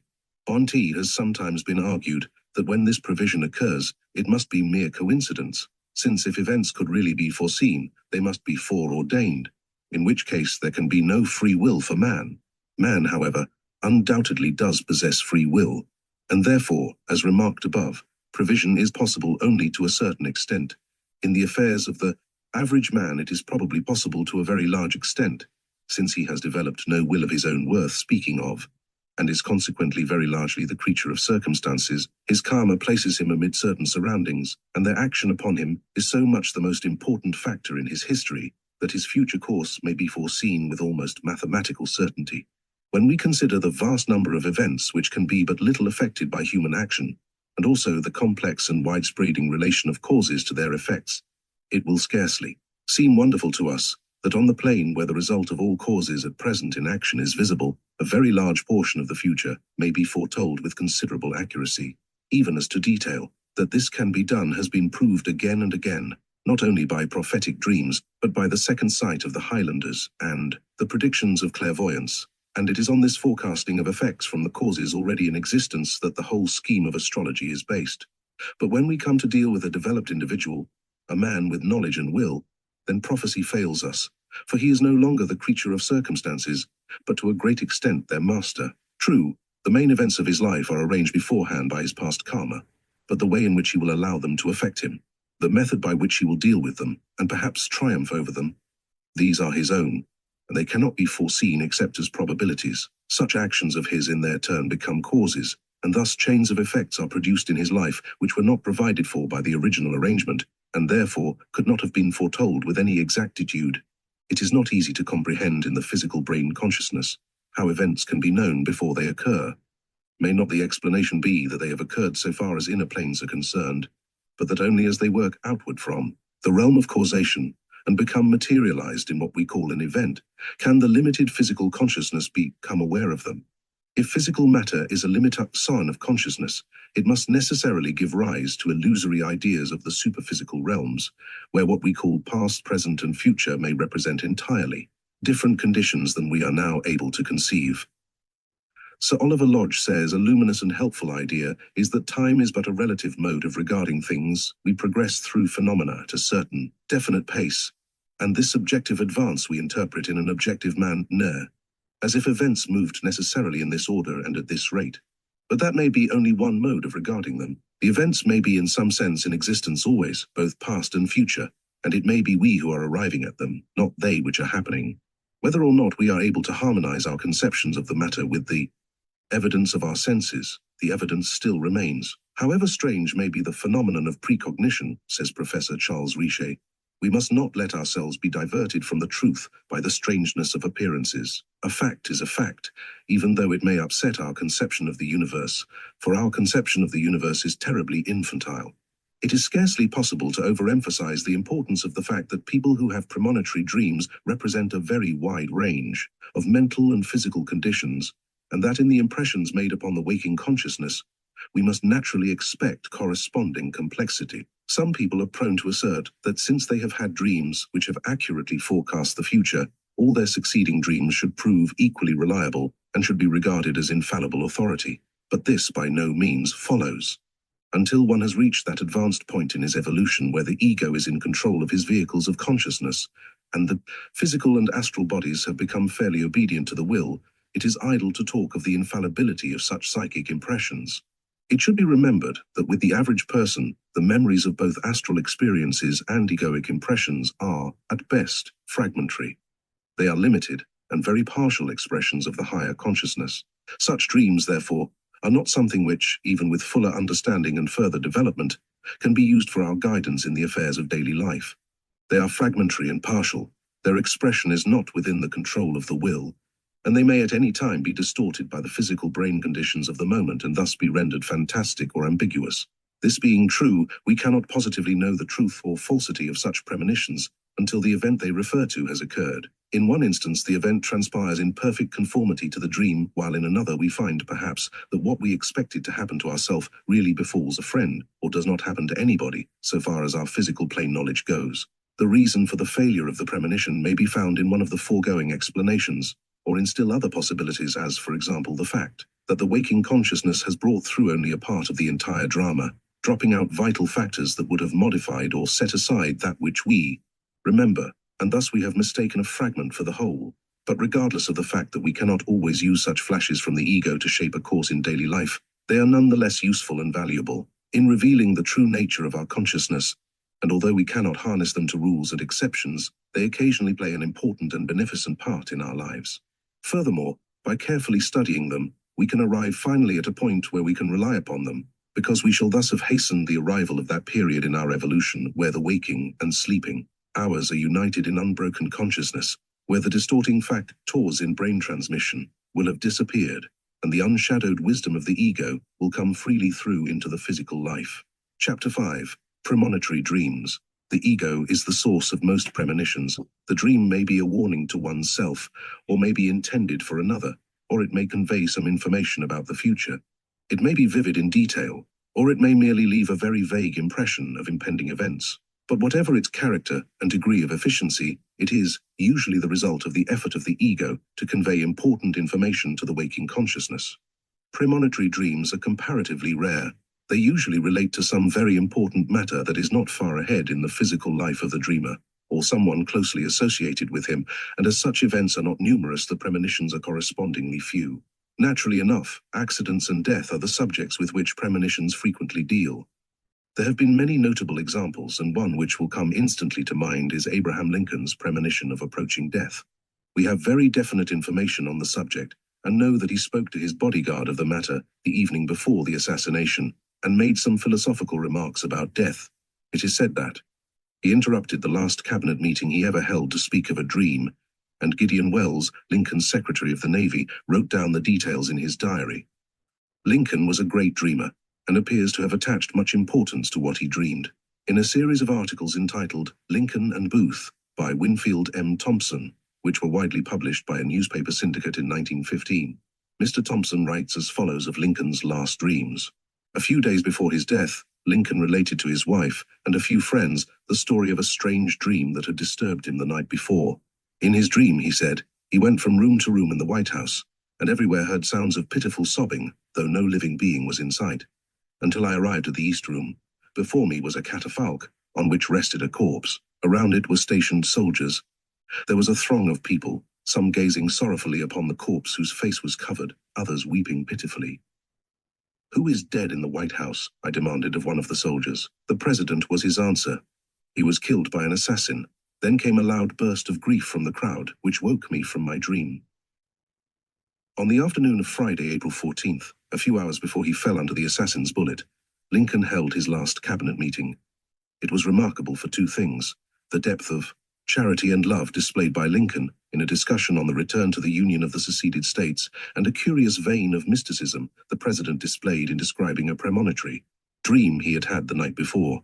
General Grant, who had just arrived from Appomattox, was invited to attend the meeting and did so. Grant was anxious about Sherman, who was confronted by the army of General Joseph E. Johnston in the vicinity of Goldsboro, NC, and expressed a desire for news from him. The president responded by saying that he thought that all was well with Sherman. A dream had caused him to feel so. He then described the dream. His manner while doing so made a deep impression on most of the men about him. Gideon Wells's diary gave in extended detail what was said about the dream, which had reference to the approach of important events, and which, Lincoln declared, did not herald success, but merely indicated that something very important was approaching. The record by Secretary Welles runs thus. The president remarked that news would come soon and come favorably, he had no doubt, for he had last night his usual dream, which had preceded nearly every great event of the war. We inquired the particulars of this remarkable dream.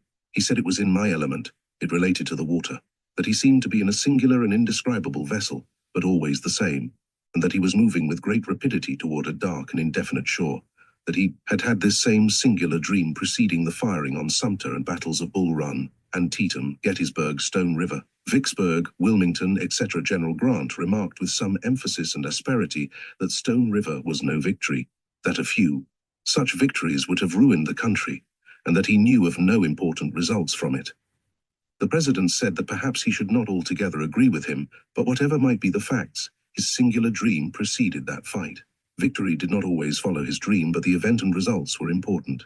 He had no doubt that a battle had taken place, or was about to be fought, and Johnston will be beaten, for I had this strange dream again last night. It must relate to Sherman. My thoughts are in that direction, and I know of no other very important event which is likely just now to occur. On March 13, 1915, Colonel W.H. Crook, dispersing officer of the White House, died at an advanced age, after 50 years of continuous government service. It was early in 1865 that he became Lincoln's bodyguard. His passing revived the stories he used to tell of his association with the great statesman, and among those that appeared with the announcement of his death was this testimony about the dream that foretold the president's death. Colonel Crook told often of how, on the afternoon before Lincoln's assassination, the president had come to him in confidence and said that on successive nights he had dreams which foretold his murder. Crook thereupon begged the president not to go to the theater that evening as planned. Lincoln insisted, and furthermore would not hear of Crook accompanying him. Ordered Crook to go home and rest. An interesting case of premonition of approaching death is that of Dr. I.F. Bacon of San Francisco, who was killed in the earthquake of 1906. He was not able to bring into his waking consciousness any of the details, but he had been sufficiently impressed with the truth of the approaching calamity to have an unchangeable conviction that death was just ahead. The following account appeared in the San Francisco Examiner, May 3, 1906. For 2 days before the earthquake, Dr. J.F. Bacon was haunted by a premonition of sudden death. He was killed by the collapse of the house in which he lived. Dr. Bacon was well known in San Francisco. He was a prominent practitioner, and also the proprietor of a drugstore at 303 Folsom St. Several times during the day, immediately preceding the disaster, he mentioned his fears to his friends. Instinctively he felt that a terrible fate was impending for him, and while he had no idea what was the nature of the threatened accident, he declared that it would kill him. To A.W. Vance, a real estate dealer, who was graduated from college in Dr. Bacon's class, he spoke of the morbid idea which possessed him. "I can't tell what it is," he said, "but I know that I will meet a sudden death within a day or two. It is impossible to explain." When the tremblor struck San Francisco, the house in which Dr. Bacon was sleeping at 6th and Folsom fell to the ground, burying him in the debris. Deceased was a graduate of the class of 1876 of the Medical College of the Pacific. 2 years later, another prominent citizen of San Francisco died suddenly after a premonition of the approaching close of physical life. From the Berkeley Gazette of August 25, 1908, the following account is taken. When Eugene Grace, once a leader in the Southern Colony and prominent in San Francisco business circles, dropped dead while running to catch a train in Berkeley Monday evening, it was but the working out of a premonition of death he had received 24 hours before. So strongly was he influenced by this innate knowledge of his approaching end, that he had made a final disposition of his effects, and requested that his body be shipped to his sister in Atlanta, Georgia. It was in the Regent Hotel, 562 Sutter Street, San Francisco, where he lived, that he received the inkling of death in the near future. He disposed of his property and asked John F. Shea to ship his body south. He spoke of his affairs, saying that what remained of a life insurance policy of $1,000, after the funeral expenses had been deducted, should be given to his nephew and namesake in Atlanta. Then, having done all that was necessary on this earth, he bravely thrust away the subject of death. At one time, Grace was a leading figure in San Francisco. Courtly, chivalrous, kind-hearted, a typical Southern gentleman. He was immensely popular everywhere. In studying the phenomena of premonitions, the question naturally arises, why does the ego impress, or try to impress, a warning upon the waking consciousness? The reason appears to be plain enough. When a physician knows that death must soon come to his patient, he discloses the truth to him. He never permits death to come suddenly and unexpectedly upon him if he can prevent it, but gives him time to arrange his affairs and put his house in order. From the purely physical viewpoint, there is excellent reason for this course. If death is inevitable, it is clearly much better to know it a short time in advance. To be advised of the fact too far in advance of the event would obviously not be an advantage. So even if death is unavoidable, the premonition is of great value. But deaths or accidents which are the subjects of premonitions sometimes are avoidable and have been thus escaped. When we remember the difficulties with which the ego must deal in impressing the lower mind with such warnings, it is easy to understand how very partial and insufficient most of them must be to the brain consciousness. A premonition that is intended to be full and vivid in detail may register in the brain merely as a vague impression of impending danger, or perhaps as an unshakable conviction of approaching death, as in the case of Dr. Bacon, but be utterly lacking in details that can lead to a course of action. In the case of Eugene B. Grace, above mentioned, who can say that death might not have been avoided if he had known just where the danger lay? Had Dr. Bacon known that an earthquake would raze the building in which he was accustomed to sleep, would he have left the city the day before it occurred? To what extent accident and death might be avoided if the people who have premonitions were more sensitive would be a difficult guess. Cases are not wanting in which the ego appears, by repeated and prolonged efforts, to be endeavoring to impress the danger of a situation upon the brain so firmly that it will be realized in the waking hours. This seems to have been the case with Thomas W. Ewing, of Pueblo, Colorado, a locomotive engineer employed on the Denver and Rio Grande Railway, in 1908. Mr. Ewing's run was westward from Pueblo. For several successive nights he dreamed of a terrible accident in which he seemed to be killed. So vivid and realistic were these dreams that he could not go to sleep again after awakening on account of the nervous condition they caused. He discussed the matter with his wife, but, not believing in premonitions, they decided that overwork or some unknown nerve disorder must be responsible for the remarkable dreams. On the day following the last of the dreams, while his locomotive was standing on a siding at Florence, Colorado, the boiler exploded, instantly killing both Ewing and his fireman. Had the ego been endeavoring to impress upon the lower mind in this case the fact that the locomotive was in danger at OS condition, and picturing the consequences that must soon follow if they were not avoided, it seems rather remarkable that a dream repeated so persistently and impressively should have been ignored, even if details were not brought through into waking consciousness. A case in which the premonition did serve the purpose is that of Mrs. Hugh LaRue of Bristol, Tennessee. On December 9, 1911, occurred the disastrous explosion in the Cross Mountain coal mine.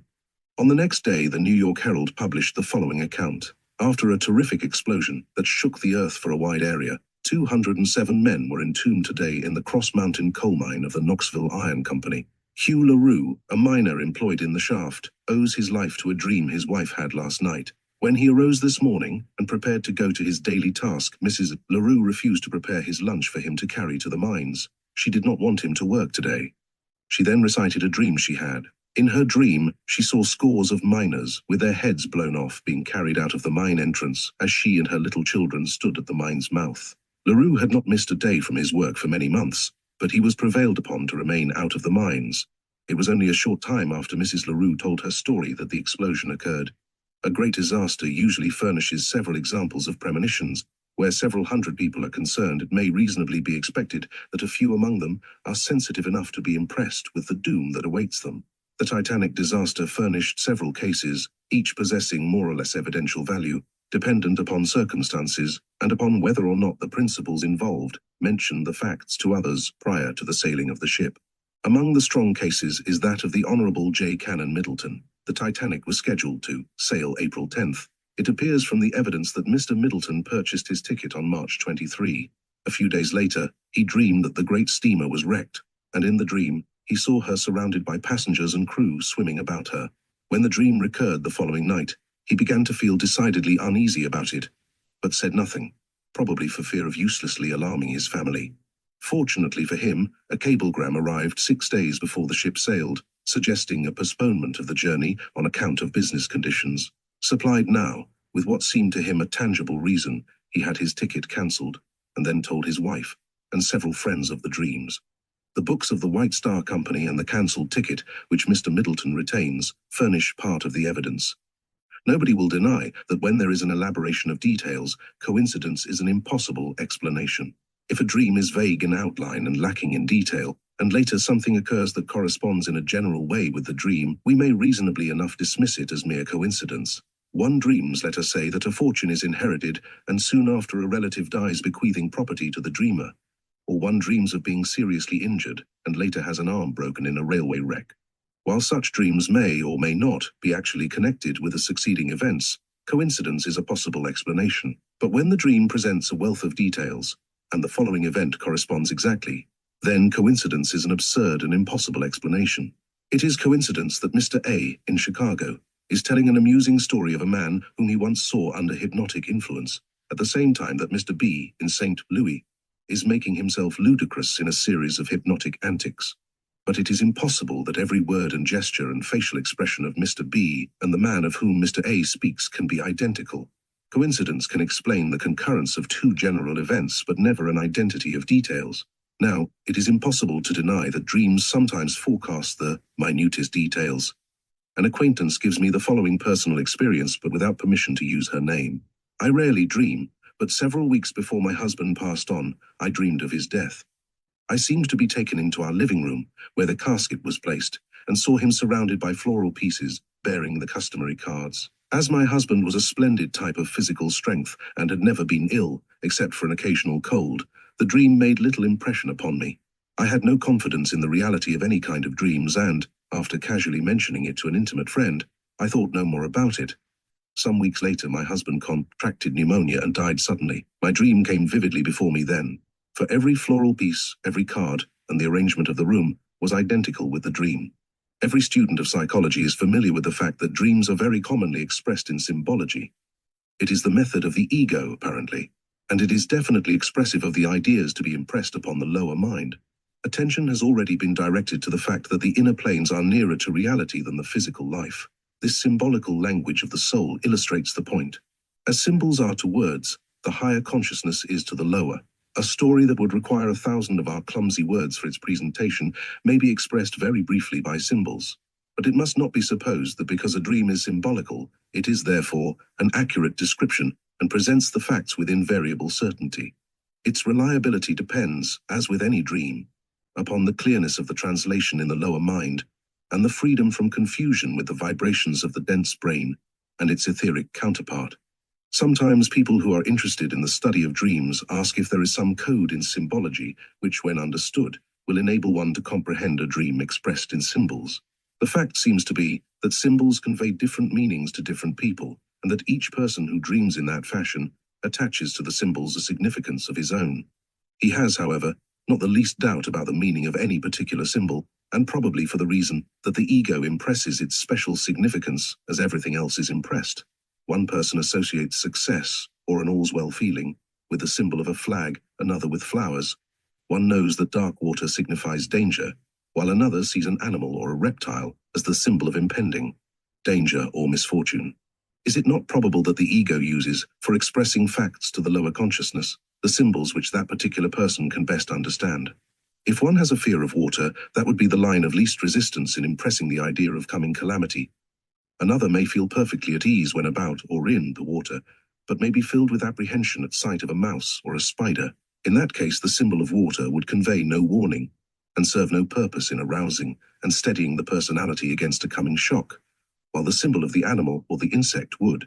Therefore, the meaning of the symbol varies with the temperament and experience of the individual, a good illustration of the symbolical dream, in which the ego is first endeavoring to warn and fortify the lower mind against approaching trouble, and later to impress the encouraging fact that the danger has passed, is contained in 3 dreams related to me by Mrs. Robert K. Walton of Nordhoff, California.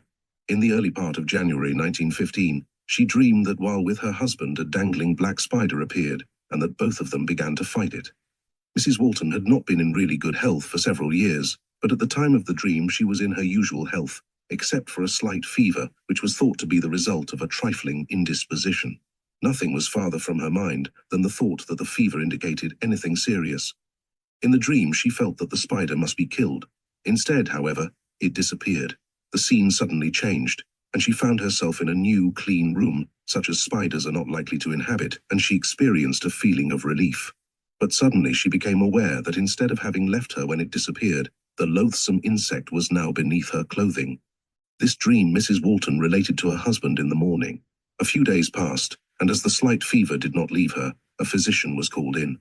He announced at once that her condition was such that she must go to a hospital the following day. It proved to be the beginning of an illness which continued several months. She had not been long in the hospital when a large abscess formed, and in due course was lanced. This and her general condition gave weeks of pain and marked a distinct stage in her long illness. The doctor and nurse cheered her up with hopeful talk, and she was looking forward to early recovery when the second dream occurred. It was now the latter part of May. Mrs. Walton dreamed that she was in a garret, and that in passing out of the door she put her hand in a spider's web. An enormous, vicious-looking spider ran up her wrist, filling her with a feeling of horror. She awoke gasping with terror. This dream was related to the nurse with a prediction that it portended great trouble. The nurse made light of the matter, as nurses always do. But a few days later the doctor gently announced to the patient that a capital operation was necessary. It followed, and for some weeks she was a pawn in the game played by life and death. Life finally won, and she arose and went out into the world again. But meantime a third dream had cheered her with its forecast of the truth, and no doubt helped in her recovery, as the others had helped to fortify her against approaching trouble. It was only 2 or 3 days after the operation that the third dream occurred. Mrs. Walton dreamed that she was sitting in an arbor, talking with her surgeon, not her physician. The surgeon looked about him. Overhead was an enormous spider. He pulled it down and flung it into a fire where it was consumed by the flames. It was the operation, notwithstanding its great danger, that finally closed the chapter of suffering, and now for the first time in 14 years she is enjoying good health. This series of dreams is, I am inclined to think, one of the most interesting on record.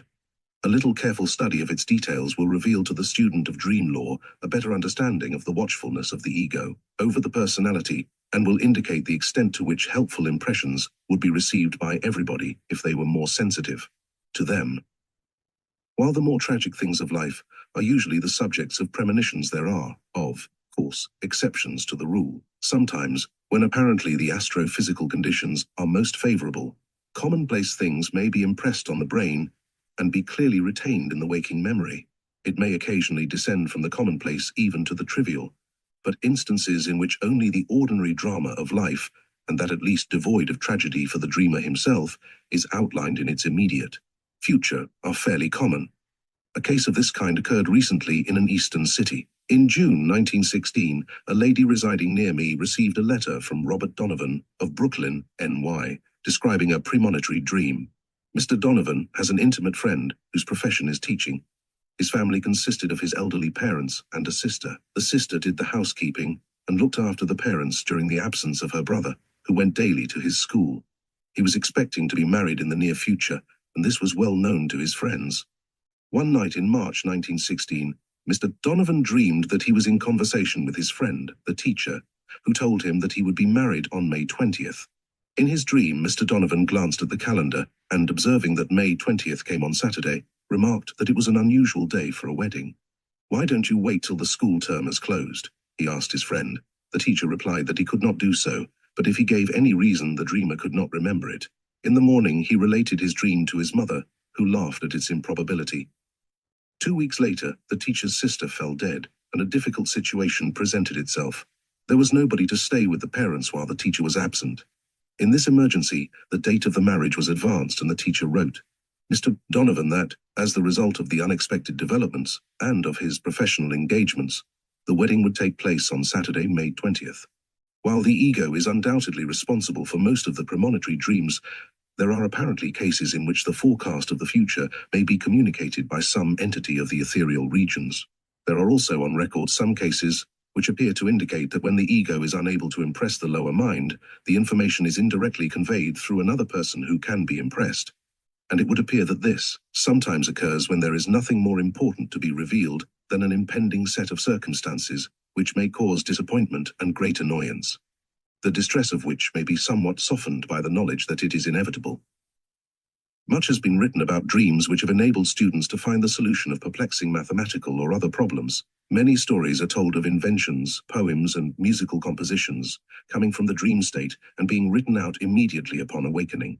By our hypothesis, the explanation may be either that the dreamer gets the ideas from his own less restricted consciousness in higher realms, or that he gets them from others whom he meets in the astral regions, and in either case, is fortunate enough to retain the memory when he awakens. Robert Louis Stevenson, who appears to have known very much about the occult, tells us in Travels and Essays that the most original of his stories were sketched or composed in dreams, that he not only thus got perfect plots but saw it all dramatized. The dream state was apparently his final resort when the waking consciousness could not supply the necessary material. He had long tried, he says, to write something on dual personality, but in vain. Then he dreamed the essentials of the strange case of Dr. Jekyll and Mr. Hyde. And this was only an incident in many years of similar work. Olala was given to him, he asserts, in bulk and detail.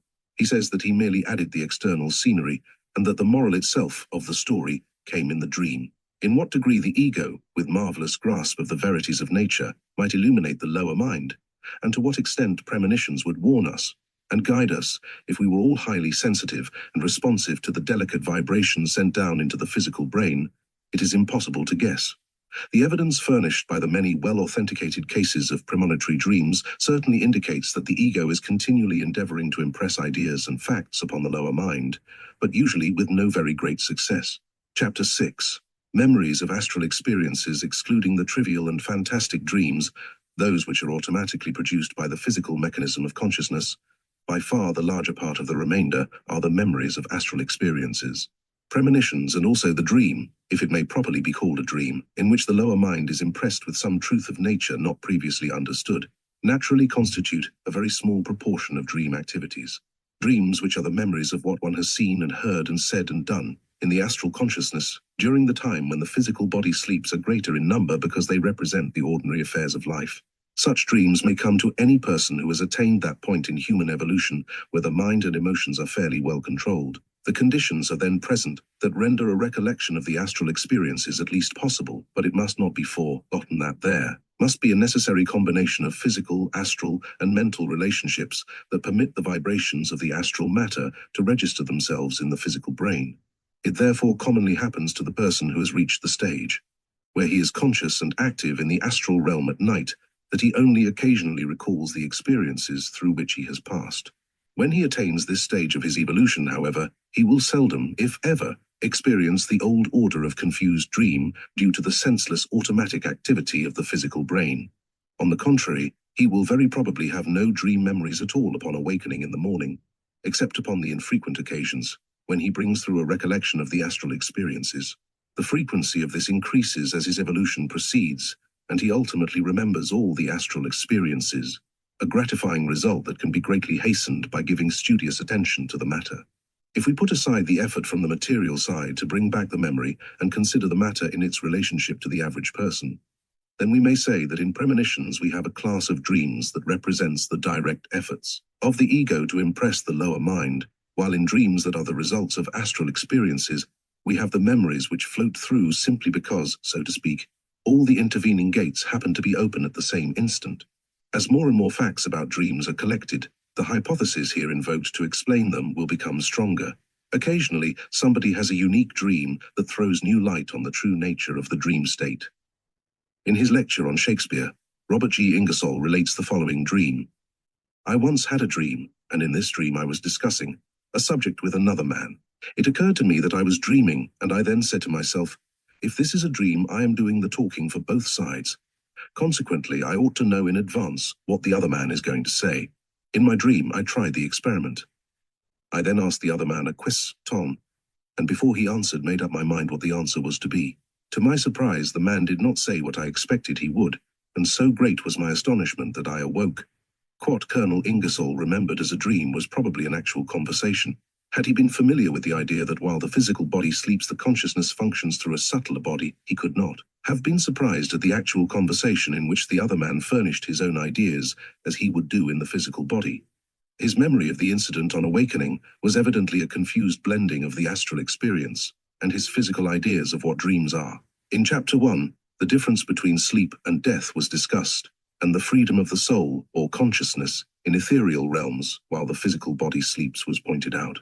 Since the relationship of physical and astral matter is that of interpenetration, as in the case of a sponge surrounded by water which both envelops it and permeates it, passing into the astral region is not necessarily a journey in space, but it may mean that, and may represent movement of the astral body that is extraordinarily rapid as compared with anything of which we know in the physical world. But however far afield one may journey in the astral body, there remains a magnetic connection with the physical body. Clairvoyant investigations reveal the fact that in the case of people of low evolutionary development, the astral body remains during sleep in the immediate vicinity of the physical body, while with the person of average mental and moral development, it moves freely through the astral regions as the vehicle of his consciousness. The experience is gained naturally present great variety. Mrs. Ella R. Tuttle of Rochester, NY, furnishes 2 dreams in which the accuracy of the waking memory was promptly sustained by physical facts. In 1898, she dreamed that her mother, who was dead, came to her as a messenger, asking assistance for a sick relative who lived about 30 miles away. She said, "Aunt Mary is very ill and needs you at once. Your father will send you a telegram tomorrow noon, and you must go to her." Mrs. Tuttle evidently accompanied her mother to the home of the sick relative. She saw her aunt lying in bed and observed that it was covered with a quilt having a certain peculiar pattern. She awoke, but had, of course, no means of immediately verifying the dream. About 2 o'clock on the afternoon of the following day, she did receive a telegram from her father conveying the information that her aunt was ill and requesting her immediate presence. She went and found her aunt, Mrs. Mary Tinklebore of Sodus, NY, very much in need of her assistance, as only a young and inexperienced girl was in charge. Upon entering the sick room, the visitor observed upon the bed a quilt with the pattern she had seen in her dream. At a much later date, Mrs. Tuttle was interested in the project of beautifying the grounds of an estate belonging to a society of which she was a member, reading in a magazine an announcement that contributions to a tree planting fund would be received. She wrote a letter, enclosing a donation, and addressed it to Mrs. R., an officer of the society, but did not get the letter in the mail that evening. That night she dreamed that she visited the estate, over 2,000 miles distant, and saw and conversed with several people there. One of them called her attention to the fact that she had addressed the letter to the wrong person, and that if it went to Mrs. R., the money would go into a fund to be used for a totally different purpose. It should, her informant said, be addressed to Mr. W., but the dreamer was not convinced and argued the point. The conversation closed with this advice: "Look again in the magazine and you will see your mistake." In the morning, Mrs. Tuttle related her dream to her daughters, and the magazine was looked up. Examination showed that she had been in error in addressing the donation to Mrs. R., and that the dream information was correct. The letter was rewritten and properly addressed. The dream terror of murderers is well known. If our hypothesis is sound, the reason is simple. For sleep would again bring the murderer face to face with his victim for the time being. If the murderer be one, sensitive enough for the impression to register in the physical brain, the experience would be remembered on awakening. If he be less sensitive, he might only have a vague sensation of terror, instead of the vivid memory of details, as Macbeth apparently did when he referred to these terrible dreams that shake us nightly. If the murderer be of a very unimpressionable type, he would probably be quite undisturbed by anything except physical plane affairs and the fear of legal consequences. From Providence, RI, a case is reported in which the dream agony of a murderer led to his arrest. Henry Kelly, 70 years old, was found murdered. The police searched systematically for the perpetrator of the crime, but, being unable to find a single clue to the mystery, the case was finally abandoned. Meantime, the murderer's remembered astral experiences were so completely destroying his peace of mind that confession was inevitable. One day, Frank T. Lyons, 22 years old, walked into the police headquarters and surrendered to the authorities. A Providence reporter quotes the self-accused murderer as follows: "I was haunted by his ghost, and I had to confess. I killed him, though I didn't mean to. Then I went to my room, but I couldn't sleep. I had strange dreams, and in them I saw the old man coming toward me. He seemed to be lame, and to be coming toward me all the time, as if he wanted to say something to me. I couldn't stand it any longer. I fully understand the meaning of this to me. I suppose that it means I will be electrocuted or hanged, but I can't help it. I simply had to tell." Just how great was the horror created by the strange dreams? Only those who have been able to bring into the waking consciousness astral impressions of the undesirable sort will be able to comprehend. They must indeed have been terrible to lead to a confession that might forfeit life, and the sentence "I couldn't stand it any longer" indicates that the limit of human endurance had been reached. The vivid reality of an astral experience at the moment it comes through into the waking consciousness is such that the just awakened dreamer sometimes has difficulty, for a moment, in believing that he has not seen the event with the physical eyes. An interesting example of this is reported from Stockholm. It would be well worthwhile to have the sequel to the story, but it was not possible to follow it up for further details.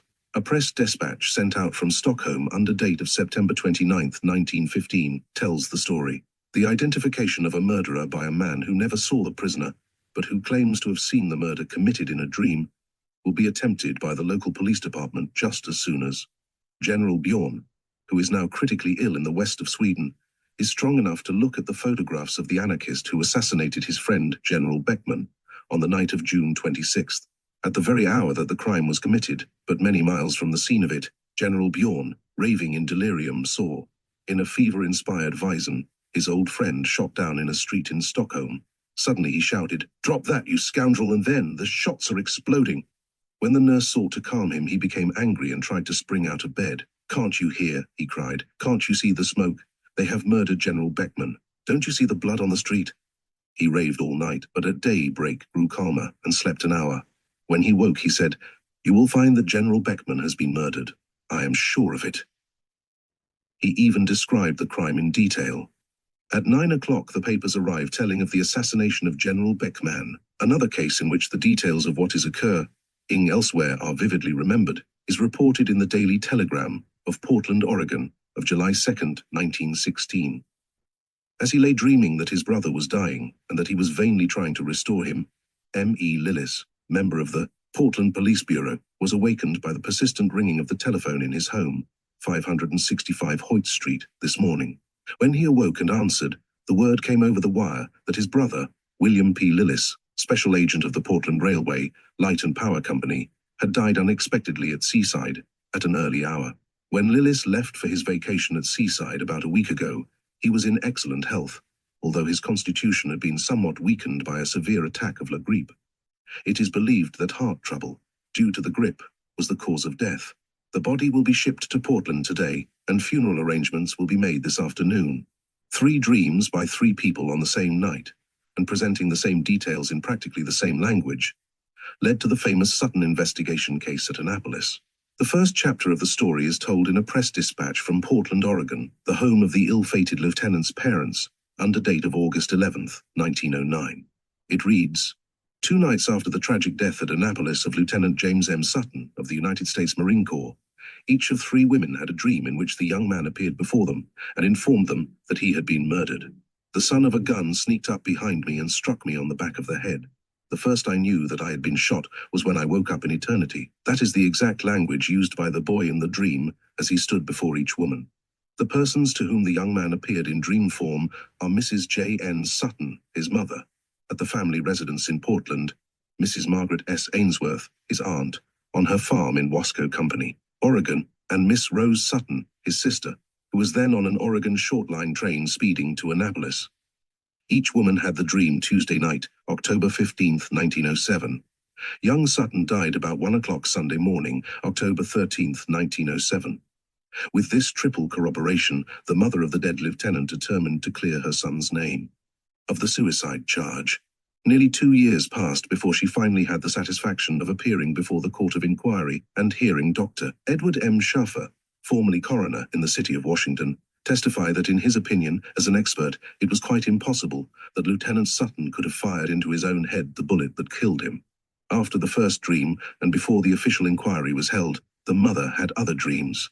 To a reporter for the San Francisco Examiner, on the eve of the opening of the inquiry, August 9th, 1909, she said that her dead son had said to her, "Mother dear, don't you believe it? I never killed myself.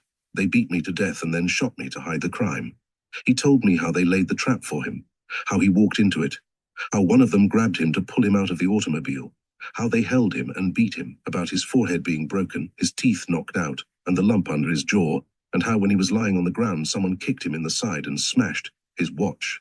He begged me to live to clear his name. Well, after 3 weeks I proved some things he told me were true, and after repeatedly demanding the evidence, I got it, and within the last month I have proved everything he told me.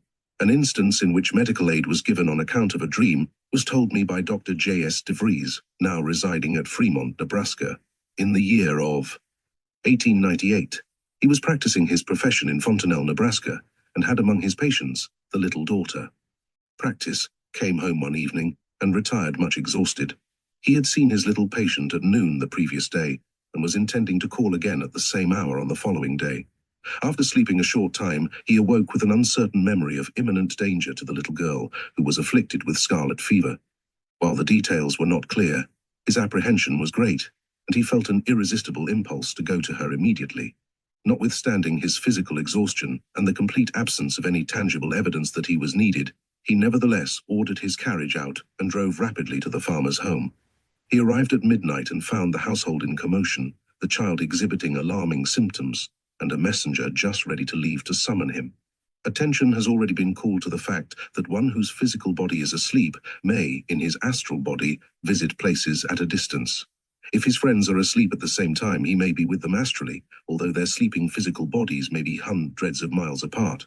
If he is asleep, and they are awake, he may visit them, but could not communicate with them unless they were clairaudient, or unless there were some other method for the interchange of intelligence, such as the planchette, and the waking friend, or friends, was sufficiently responsive to operate it. A case that illustrates the principles here involved came to my attention soon after its occurrence. Party of 6 persons, 5 of whom were my personal friends, were chatting together at the Ansonia Hotel, New York, one evening in June 1914. The conversation turned to the subject of getting communications from the living by automatic writing. One of the party had had some success in that line, and pencil and paper were procured.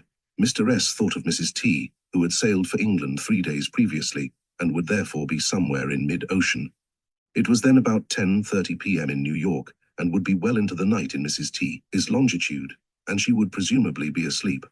The group of experimenters got a message about the voyage, and then Mrs. B. said to the invisible visitor, "Will you try to remember this experience and put it in a letter to Mr. S. in the morning?" The response, slowly spelled out, was, "I will. Sorry, I have to leave you." About 12 days later, Mr. S. received a letter from Mrs. T., which had been written at sea and was dated on the morning following the experiment. Mrs. T. wrote, "I had a queer experience last night. I suddenly awoke about 2 a.m. The door of my cabin had blown open and was banging. I remembered distinctly of being with you in a circle of people." Evidently, Mrs. T. could not recall the details of her astral visit. She had no memory of her, promised to write a letter about it, but she did remember being with Mr. S. in a circle of people, and this was so unexpected and perplexing that she called it a queer experience and felt impelled to write about it. Mr. S. adds that a careful calculation of the variation in time indicates that the hour mentioned by Mrs. T. corresponded with the meeting in New York. An interesting case of bringing very clearly into the waking consciousness what is transpiring at a distance is a dream of Dr. L. H. Henley, chief surgeon of the Texas and Pacific Railway Hospital at Marshall, Texas, who sends me an affidavit with the following story. On the morning of January 8, 1910, I awoke about 3 o'clock from a dream about my sister, Mrs. Henry W. Parker, who was living in Randolph Company, NC. I had not heard from her for some time. I said to my wife, "Sister Lou is dying, literally choking to death." Mrs. Henley spoke lightly and reassuringly of the matter. I wrote at once to my sister inquiring about her health. The following day I received a letter from her that had been written January 7th, only a day before my dream occurred, saying that all were well except for severe colds. I showed this letter to my wife, who warned me about being too hasty in telling my dreams. Again, at about 3 a.m., January 10, I awakened and told Mrs. Henley that my sister was dying, sitting in a willow rocking chair, and that her husband, Henry W. Parker, was near death in the adjoining room. This announcement, after the very recent letter asserting that the family was well, with the exception of bad colds, led MJ wife to make some facetious remarks about my sanity. No reply ever came to my letter of inquiry, but at 10 a.m. January 16th, I received the following telegram. Ashboro, NC, January 15th. Dr. L. H. Henley, Marshall, Texas. Your sister Lou died Friday and was buried. Henry Parker, her husband, died today. 3 children sick and cannot recover. Pneumonia. Come. Levi. 5th low. Mr. H. E. Lewis, money order clerk in the post office, Mr. H. E. Beheimer, and Mrs. Henley were present when the telegram arrived. They had just been joking me about my alarm founded on a dream. I silently handed the telegram about to my friends. I felt quite as certain that the children would not die as I had felt the sad truth about their parents. Later, the dream details about my sister's death were verified. The children recovered and are now living at Eudora, Kansas, the 2 elder ones being Mr. Lindley Parker and Miss Mary Parker. These dreams have the element of prevision. One of the dreams occurred 5 days, and the other 3 days before the death of Mrs. Parker, and each of them gave some of the details of her death, as well as the fact that Mr. Parker was near death. The Messina earthquake, like all great disasters, furnished a number of interesting cases, and one of the best attested was that of the young sailor, whose dream revealed to him the spot where his fiancée was imprisoned in the ruins, although the most diligent search in his waking consciousness had been unavailing. A press dispatch told the story thus. A curious case of rescue was that in which a sailor on board the Italian battleship, Regina Ilana, found his sweetheart. He was granted leave to search for the girl in Messina, with whom he was engaged to be married. After having sought for her in vain for 4 days in the ruins, he returned to the ship exhausted and fell asleep. He dreamed that his fiancée said to him, "I am alive. Come, save me." On awakening, he obtained fresh leave from the commander of the ship, gathered together several friends, and went to the spot of which he had dreamed. The party pried apart the ruins of a house and found the girl uninjured. If he searched 4 days in vain, he could not have had any particular place in mind where he expected to find her. Yet when he succeeded in bringing the memory of the sleeping hours through into waking consciousness, he went immediately to the place where she was imprisoned by the ruins. He not only remembered conversing with the girl, but he evidently had a clear memory of the locality, which enabled him to go to it. The telepathic theorists will hardly venture to argue that he got in telepathic touch with the landscape. Only the hypothesis that the consciousness is functioning in the astral vehicle while the physical body is asleep seems to furnish a satisfactory explanation. Another case, which was widely published, also tells the story of a life-saving mission, but under very different circumstances. It occurred in April 1912 and is given as follows in the press dispatches from Atlanta, Georgia. Awakened from a sleep in which he had dreamed that a nearby railway trestle on the Southern Railroad had been washed away. O.T. Kitchens, a Section 4 man, although suffering from illness, arose from his bed and went to South River, 6 miles from here, before dawn yesterday, and found that his dream was a reality. The stream, swollen by heavy rains, had carried away a trestle spanning a 65-foot chasm. He knew that a passenger train was soon due to arrive at the opposite side of the river, but had no means of reaching that point to warn the engine driver of the danger, and the river is 3/4 of a mile wide. Standing on the bank, Kitchens put his hands to his lips and repeatedly shouted for half an hour. Finally, he heard an answering shout, and he called out a warning to J.E. Daniel. Daniel flagged the train as it neared the brink of the stream. How can the advocates of the materialistic hypothesis possibly explain this? In the Messina case, there was the possibility of explaining a part of what occurred by telepathic communication. But in the Kitchens dream, there is no chance whatever of lugging in telepathy. In the other case, somebody knew of at least a part of the facts necessary for the rescue. But here we have a case of a bridge suddenly giving way and imperiling the lives of a trainload of people who knew nothing of the danger that confronted them. Not a human being knew of the collapse of the bridge, not even Daniels, who lived nearby. It was late in the night, towards dawn, and the inhabitants of the countryside were sleeping. Telepathy is absolutely out of the case. There was nobody whose mind contained the information. Kitchen's dream must have been an impelling one. He was ill, and the night was stormy, but in spite of the difficulties in the way, his dream resulted in stopping the train, and very probably in saving many lives. Chapter 7. How to Remember Dreams. For the same reason that it is possible to evolve into higher development any faculty or quality which we possess, it is also possible to cultivate the art of bringing the memory of our experiences during sleep through into the waking consciousness. But it is of little use for one to attempt it, unless one is willing to devote considerable time and thought to it. There is no mystic process by which it can be instantaneously accomplished. We are all familiar with the fact that muscular strength can be developed by almost everybody, but it requires time and attention. A little effort will result in a little muscular gain. But if a man has the ambition to become an athlete, he should be willing to put forth patient and long-continued exertion in developing physical strength. And just so it is in the matter of evolving the control of the mechanism of consciousness. A little attention to it will be of some value, but one who would fully succeed must resolve in advance to work faithfully at the task.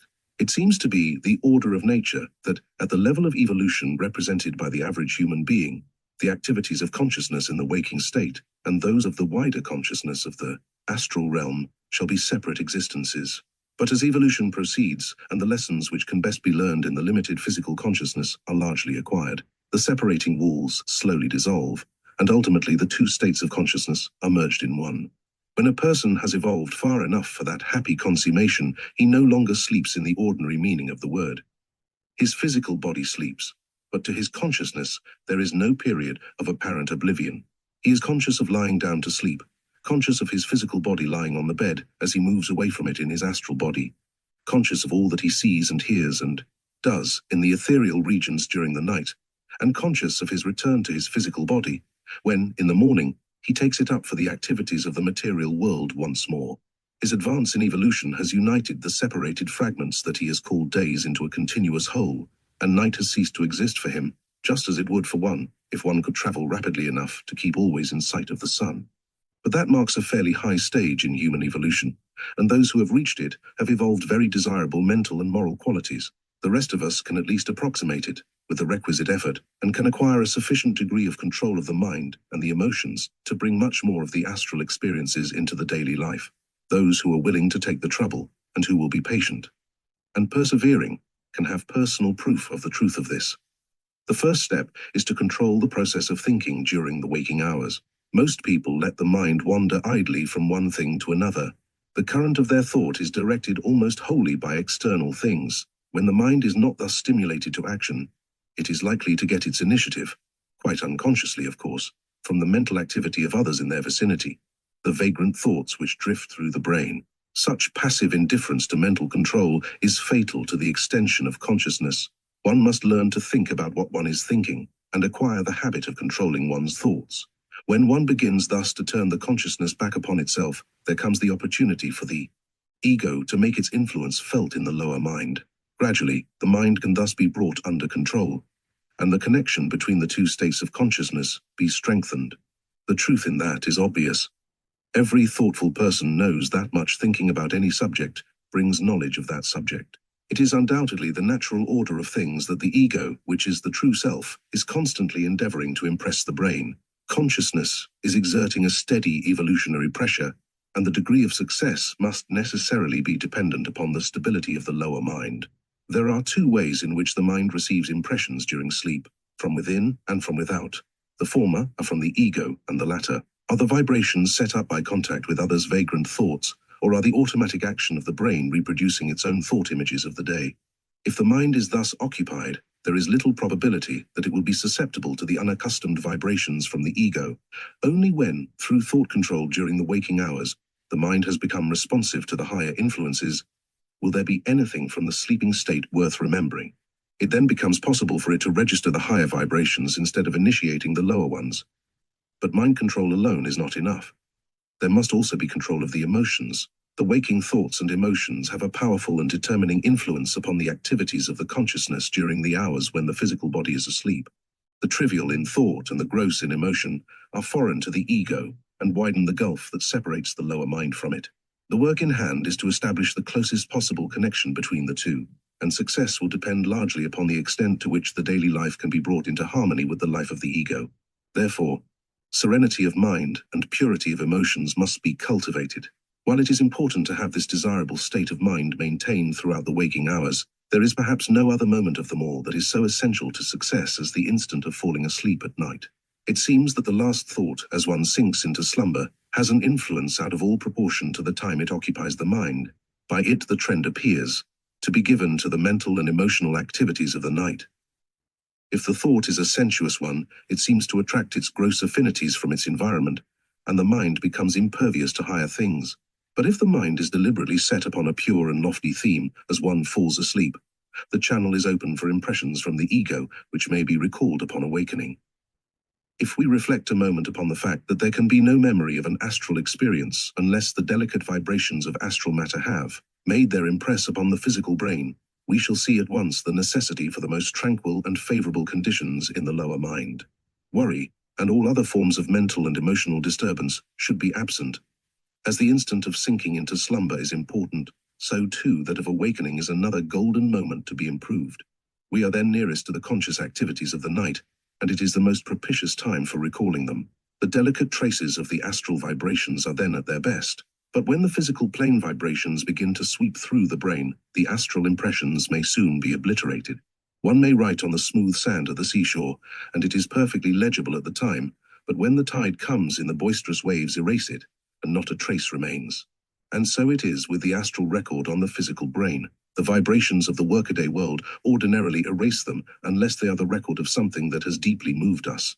Hence the necessity of a little quiet retrospection at the moment of awakening, before the mind has been turned to the business of the waking hours.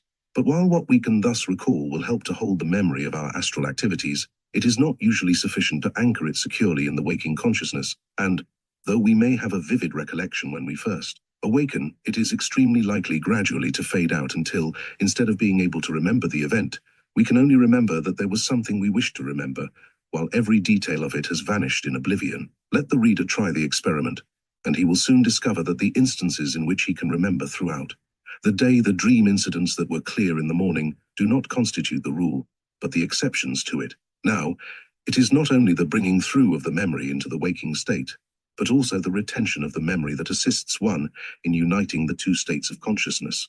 Means should therefore be employed of anchoring the astral experiences firmly in the mind. This is not so difficult as would at first appear, as the method by which it is accomplished is very simple. It consists merely of writing down the memory upon awakening. If a pad of paper and pencil are left the night before on a stand within easy distance, one will soon form the habit of reaching for them with the first gleam of physical consciousness. Indeed, the writing is so frequently begun before the consciousness is in full possession of the physical body that the lines are often difficult to read afterward, but the more immediately it is begun the better. In advance of the experiment, it will not seem probable to the beginner that merely having recorded the memory will enable him to retain it if he could not remember it without the memorandum. He will find by experience, however, that with the notes he can readily recall it all, while without them he is quite helpless. The probability of success in recalling the experiences of the night upon awakening in the morning can be greatly increased by resolving before falling asleep the night before that the moment the waking consciousness returns the memorandum will be made. This pre-resolution may also be used to determine what one shall do during the night in the astral regions. It would appear from careful clairvoyant investigations of the matter that when a person strongly resolves before going to sleep that he will enter upon a certain course of action, he is extremely likely to do so. In this way, one may begin to make his nights, as well as his days, useful to others and to himself. He may visit and encourage the ill and the despondent among his living friends, and, after sufficient experience, he may have the satisfaction of not only bringing the memory of it through into the waking hours, but also of being able to establish the truth of it by material evidence. One of the simple methods by which this is sometimes done is to write down in the morning a detailed description of some place one has visited, often during the sleeping state, but has never seen, or to note the changes that have occurred in some place he has seen, as a new buildings erected or trees cut down, and then to verify it all by physically traveling to the place and inspecting it. If the experimenter is in earnest and is diligent in his efforts to control his mind and emotions, he will in good time achieve at least some degree of success, and that should furnish the motive for farther progress. But he should never fall into the error of believing that because he is beginning to understand the rationale of dreams and is acquiring some accuracy in remembering astral experiences, he may therefore safely use his dream consciousness as a guide in physical plane affairs. Of course, if there should come to him some warning premonition, he will use his common sense in determining what, if anything, he will do. But it would be folly to subordinate the reason to astral impressions, and thus set aside sober judgment in deciding upon a course of action. Only when one has succeeded in unifying the physical and astral life to the point where he has no break of consciousness at all when the body sleeps, can he be certain that he may not bring back to the waking state a confused memory. He may, or he may not, correctly translate the astral experiences in the physical brain.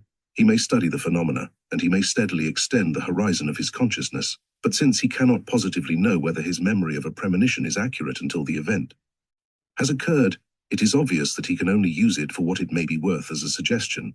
An extended discussion of the details of the dream state is beyond the limits of this little volume, but there is one characteristic error of translation that deserves attention. The dreamer, by sympathetic association, often merges his consciousness with that of another whom he is observing. Let us say that while in the dream state he sees an accident. A switchman is run down by a locomotive and an arm is cut off.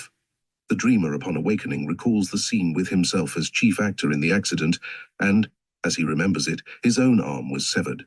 This sympathetic substitution is one of the well-established points in dream translation, and the student of the subject often finds corroboration of the fact in the public prints. A case in point is the dream of Mrs. Anderson mentioned in Chapter 3. Only brief reference is there made to it, but the press reports at the time quoted Mrs. Anderson as saying, "On Thursday morning, I had that awful dream. I dreamed we were arguing over papers, and I thought I was his wife and would not sign. Then he grabbed me, raised his hand and struck me with a knife." Such substitution seems to be common with untrained observers. One may possibly dream of seeing himself in his own coffin, only because he has in reality seen the funeral of another. Only when he becomes skillful in bringing the memory of his astral experiences through into the waking state can he be certain that no errors are involved? The element of time is also a cause of confusion. When one has a premonition, there is often not the slightest clue to indicate exactly when the event may be expected to occur. This may very possibly be because only fragments of the vision have been brought through into the brain memory. But whatever the cause, the fact remains that the event foreseen may occur the next day, or may perhaps be far in the future. It is therefore often impossible to base any action upon the information. Such fragmentary and indefinite information is in the same class with the forecast of the future so commonly furnished by the untrained clairvoyant or psychic. It may contain some truth and yet be absolutely inadequate as a basis of action. The point may be illustrated by the experience of one of my friends. He was told that there was a very desirable position for him at the state capital, which he was to fill.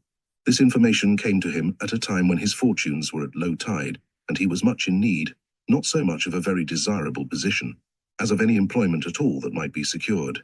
Filled with new hope, he borrowed a sufficient sum of money for the long journey, went to the Capitol building, and exhausted every possibility that would lead to the fulfillment of the prophecy. The result was failure and bitter disappointment. Several years later, he was caught up in a popular political movement and was elected lieutenant governor of the state. He then went to the Capitol building for a term of office, and the vision of the clairvoyant was justified by the fact. Among the similar cases that have come under my observation is that of a mining prospector and his partner who were told that great wealth was ahead of them, and they went rejoicing to their work. Years of the most commonplace experience followed in which, like thousands of other gold seekers, they managed barely to exist. Finally, one of them became discouraged and disgusted and abandoned the enterprise. The other man leased and worked small claims for several more years when, quite unexpectedly, a pocket was uncovered, and he retired with considerable wealth. Whether or not the clairvoyant really foresaw this denouement, the information, as in the instance above given, was misleading and worthless. Thousands of people are continually following the advice of pseudo-psychics to their sorrow, quite overlooking the fact that, although the predictions may often contain some truth, physical affairs cannot usually be directed by them. And precisely so it is with dreams. Their utility lies chiefly in the fact that they disclose to us the real nature of human consciousness. They sometimes give a useful warning, and often furnish much consolation, but because it is usually impossible for the average person to bring them through into the waking consciousness with accuracy, they can be profitably acted upon only when due allowance has been made for their limitations. Chapter 8. Dreams of the Dead. Perhaps there is no direction in which the correct understanding of dreams can prove so useful as in relation to our departed friends. Anything that can, in some degree, lessen the sorrow caused by their absence is certainly worthy of careful study. As a matter of fact, the so-called dead are not dead at all, but they are nonetheless separated from the living, or, to put it more accurately, the living are separated from their departed friends, but only because, during the waking hours, the consciousness is confined to the physical brain, which is both its instrument and its limitation. During the waking hours, the human being is functioning through his astral body plus his physical body, the latter being surrounded and interpenetrated by the matter of the former. When he falls asleep, the dense body is left behind. He is then functioning through his astral body, which is what the miscalled dead are also doing. The living and the dead are, therefore, again together. If, fortunately, the bereaved person remembers it in the morning, he thinks he has had a dream. Now, since dreams are two kinds, memories of astral experiences and memories of impressions, caused by the automatic activity of the physical brain and its etheric counterpart, this memory of the departed may be either the one or the other. If the cause of the dream is the brain pictures, they are likely to be related to scenes through which the dreamer has recently passed, possibly the events of the last days of the departed. If the dream is the memory of an astral experience, a visit to the departed, in such a case the experience is lifelike, the time passes joyously, and the dreamer often awakens with a feeling of blissful exaltation, for he has really been with the loved one, and the joy he has felt is reflected in the waking consciousness. Unfortunately, with the person who does not understand the facts as they are, this uplifting emotion is immediately quenched by the gloomy belief that it is all a fantasy of the brain. This belief is unfortunate for more than one reason. It prevents the dreamer cultivating the art of bringing the memory of such association more fully into the waking state, while the depression of the bereaved person acts disastrously upon the one who is mourned as dead and lost. It is, of course, natural that the belief that one is separated from those he loves for the remainder of this life should cause great sorrow. If the fact were known that the separation is only on the part of the one who remains behind, and that is confined to the hours of waking consciousness, the grief would be greatly modified.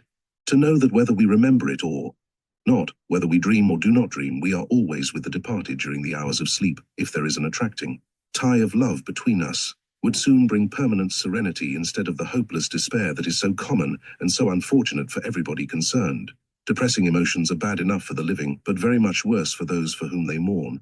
As the physical body is the instrument of action, the astral body is the vehicle of emotion. In the waking state, an emotion arises in the astral body and passes outward into the physical mechanism, a large percentage of its energy being exhausted in setting the physical particles in motion. Consequently, emotions are very much keener in the astral life than in the physical. It is no exaggeration to say that a given cause will produce a very great deal more of either joy or sorrow in the astral life than in the physical. Therefore, when bereaved people give way to unrestrained sorrow and despair, they are doing the worst thing possible for their departed friends. We have only to reflect upon the fact that we are all more or less affected by the elation and the depression of people about us, to understand that emotions are contagious. Persons who habitually indulge that form of depression, commonly known as the blues, are injuriously affecting all who come near them in proportion to the sensitiveness of their victims. Life may thus be made quite miserable for those who are extremely sensitive. Multiply that effect many times, and it will give some idea of the disastrous results to their dead friends of the grief and despair of which they are the helpless cause. Such mourning, in the last analysis, is not on account of any fate that awaits them, but is caused by our sense of personal loss, and, when we reflect upon the fact that such grief on our part brings still greater sorrow to them, the value of a knowledge of the facts becomes apparent. There is but one sensible attitude to assume toward those who have passed on. We should think of them as cheerfully as possible, and never with longing regret, and the desire that they should be with us again. They are with us every night that we sleep, and a little patient consideration of that fact will be likely to bring to most people an increasing serenity and joy. If people were better able to bring accurate memories of astral experiences into the waking life, it would no doubt often be of the greatest satisfaction to those who have passed over to the other life as well as to the dreamer. There are a number of cases on record in which those who have passed on suddenly, without leaving full information about their affairs behind them, have endeavored for a long time to pass such knowledge back before they succeeded. Who shall say how many never succeed at all? The Reeves-Snyder case and the Moore case, in Chapter 2, are examples of the recovery of valuables, which, especially in the Moore case, would probably have been forever lost to the surviving relatives but for the fortunate dream. It was more than 2 years after the death of Mr. Moore that the buried coin was recovered. Who can guess how long he had been endeavoring to reveal the hiding place of the little fortune to his wife, and what he suffered by the long delay, and the fear that his failure to impart the information at the time the money was secreted might be the cause of continued poverty. Very much of the heartache caused by death would disappear if the truth about the dead were known and the facts about sleep and dreams were understood. The least that we can do for our part is to recognize the relationship that exists in consciousness between our departed friends and ourselves, and, by study of the facts and by serious efforts at the control of the mind and the emotions, bring about the conditions that will enable us to get much consolation from the truth instead of remaining ignorant of it.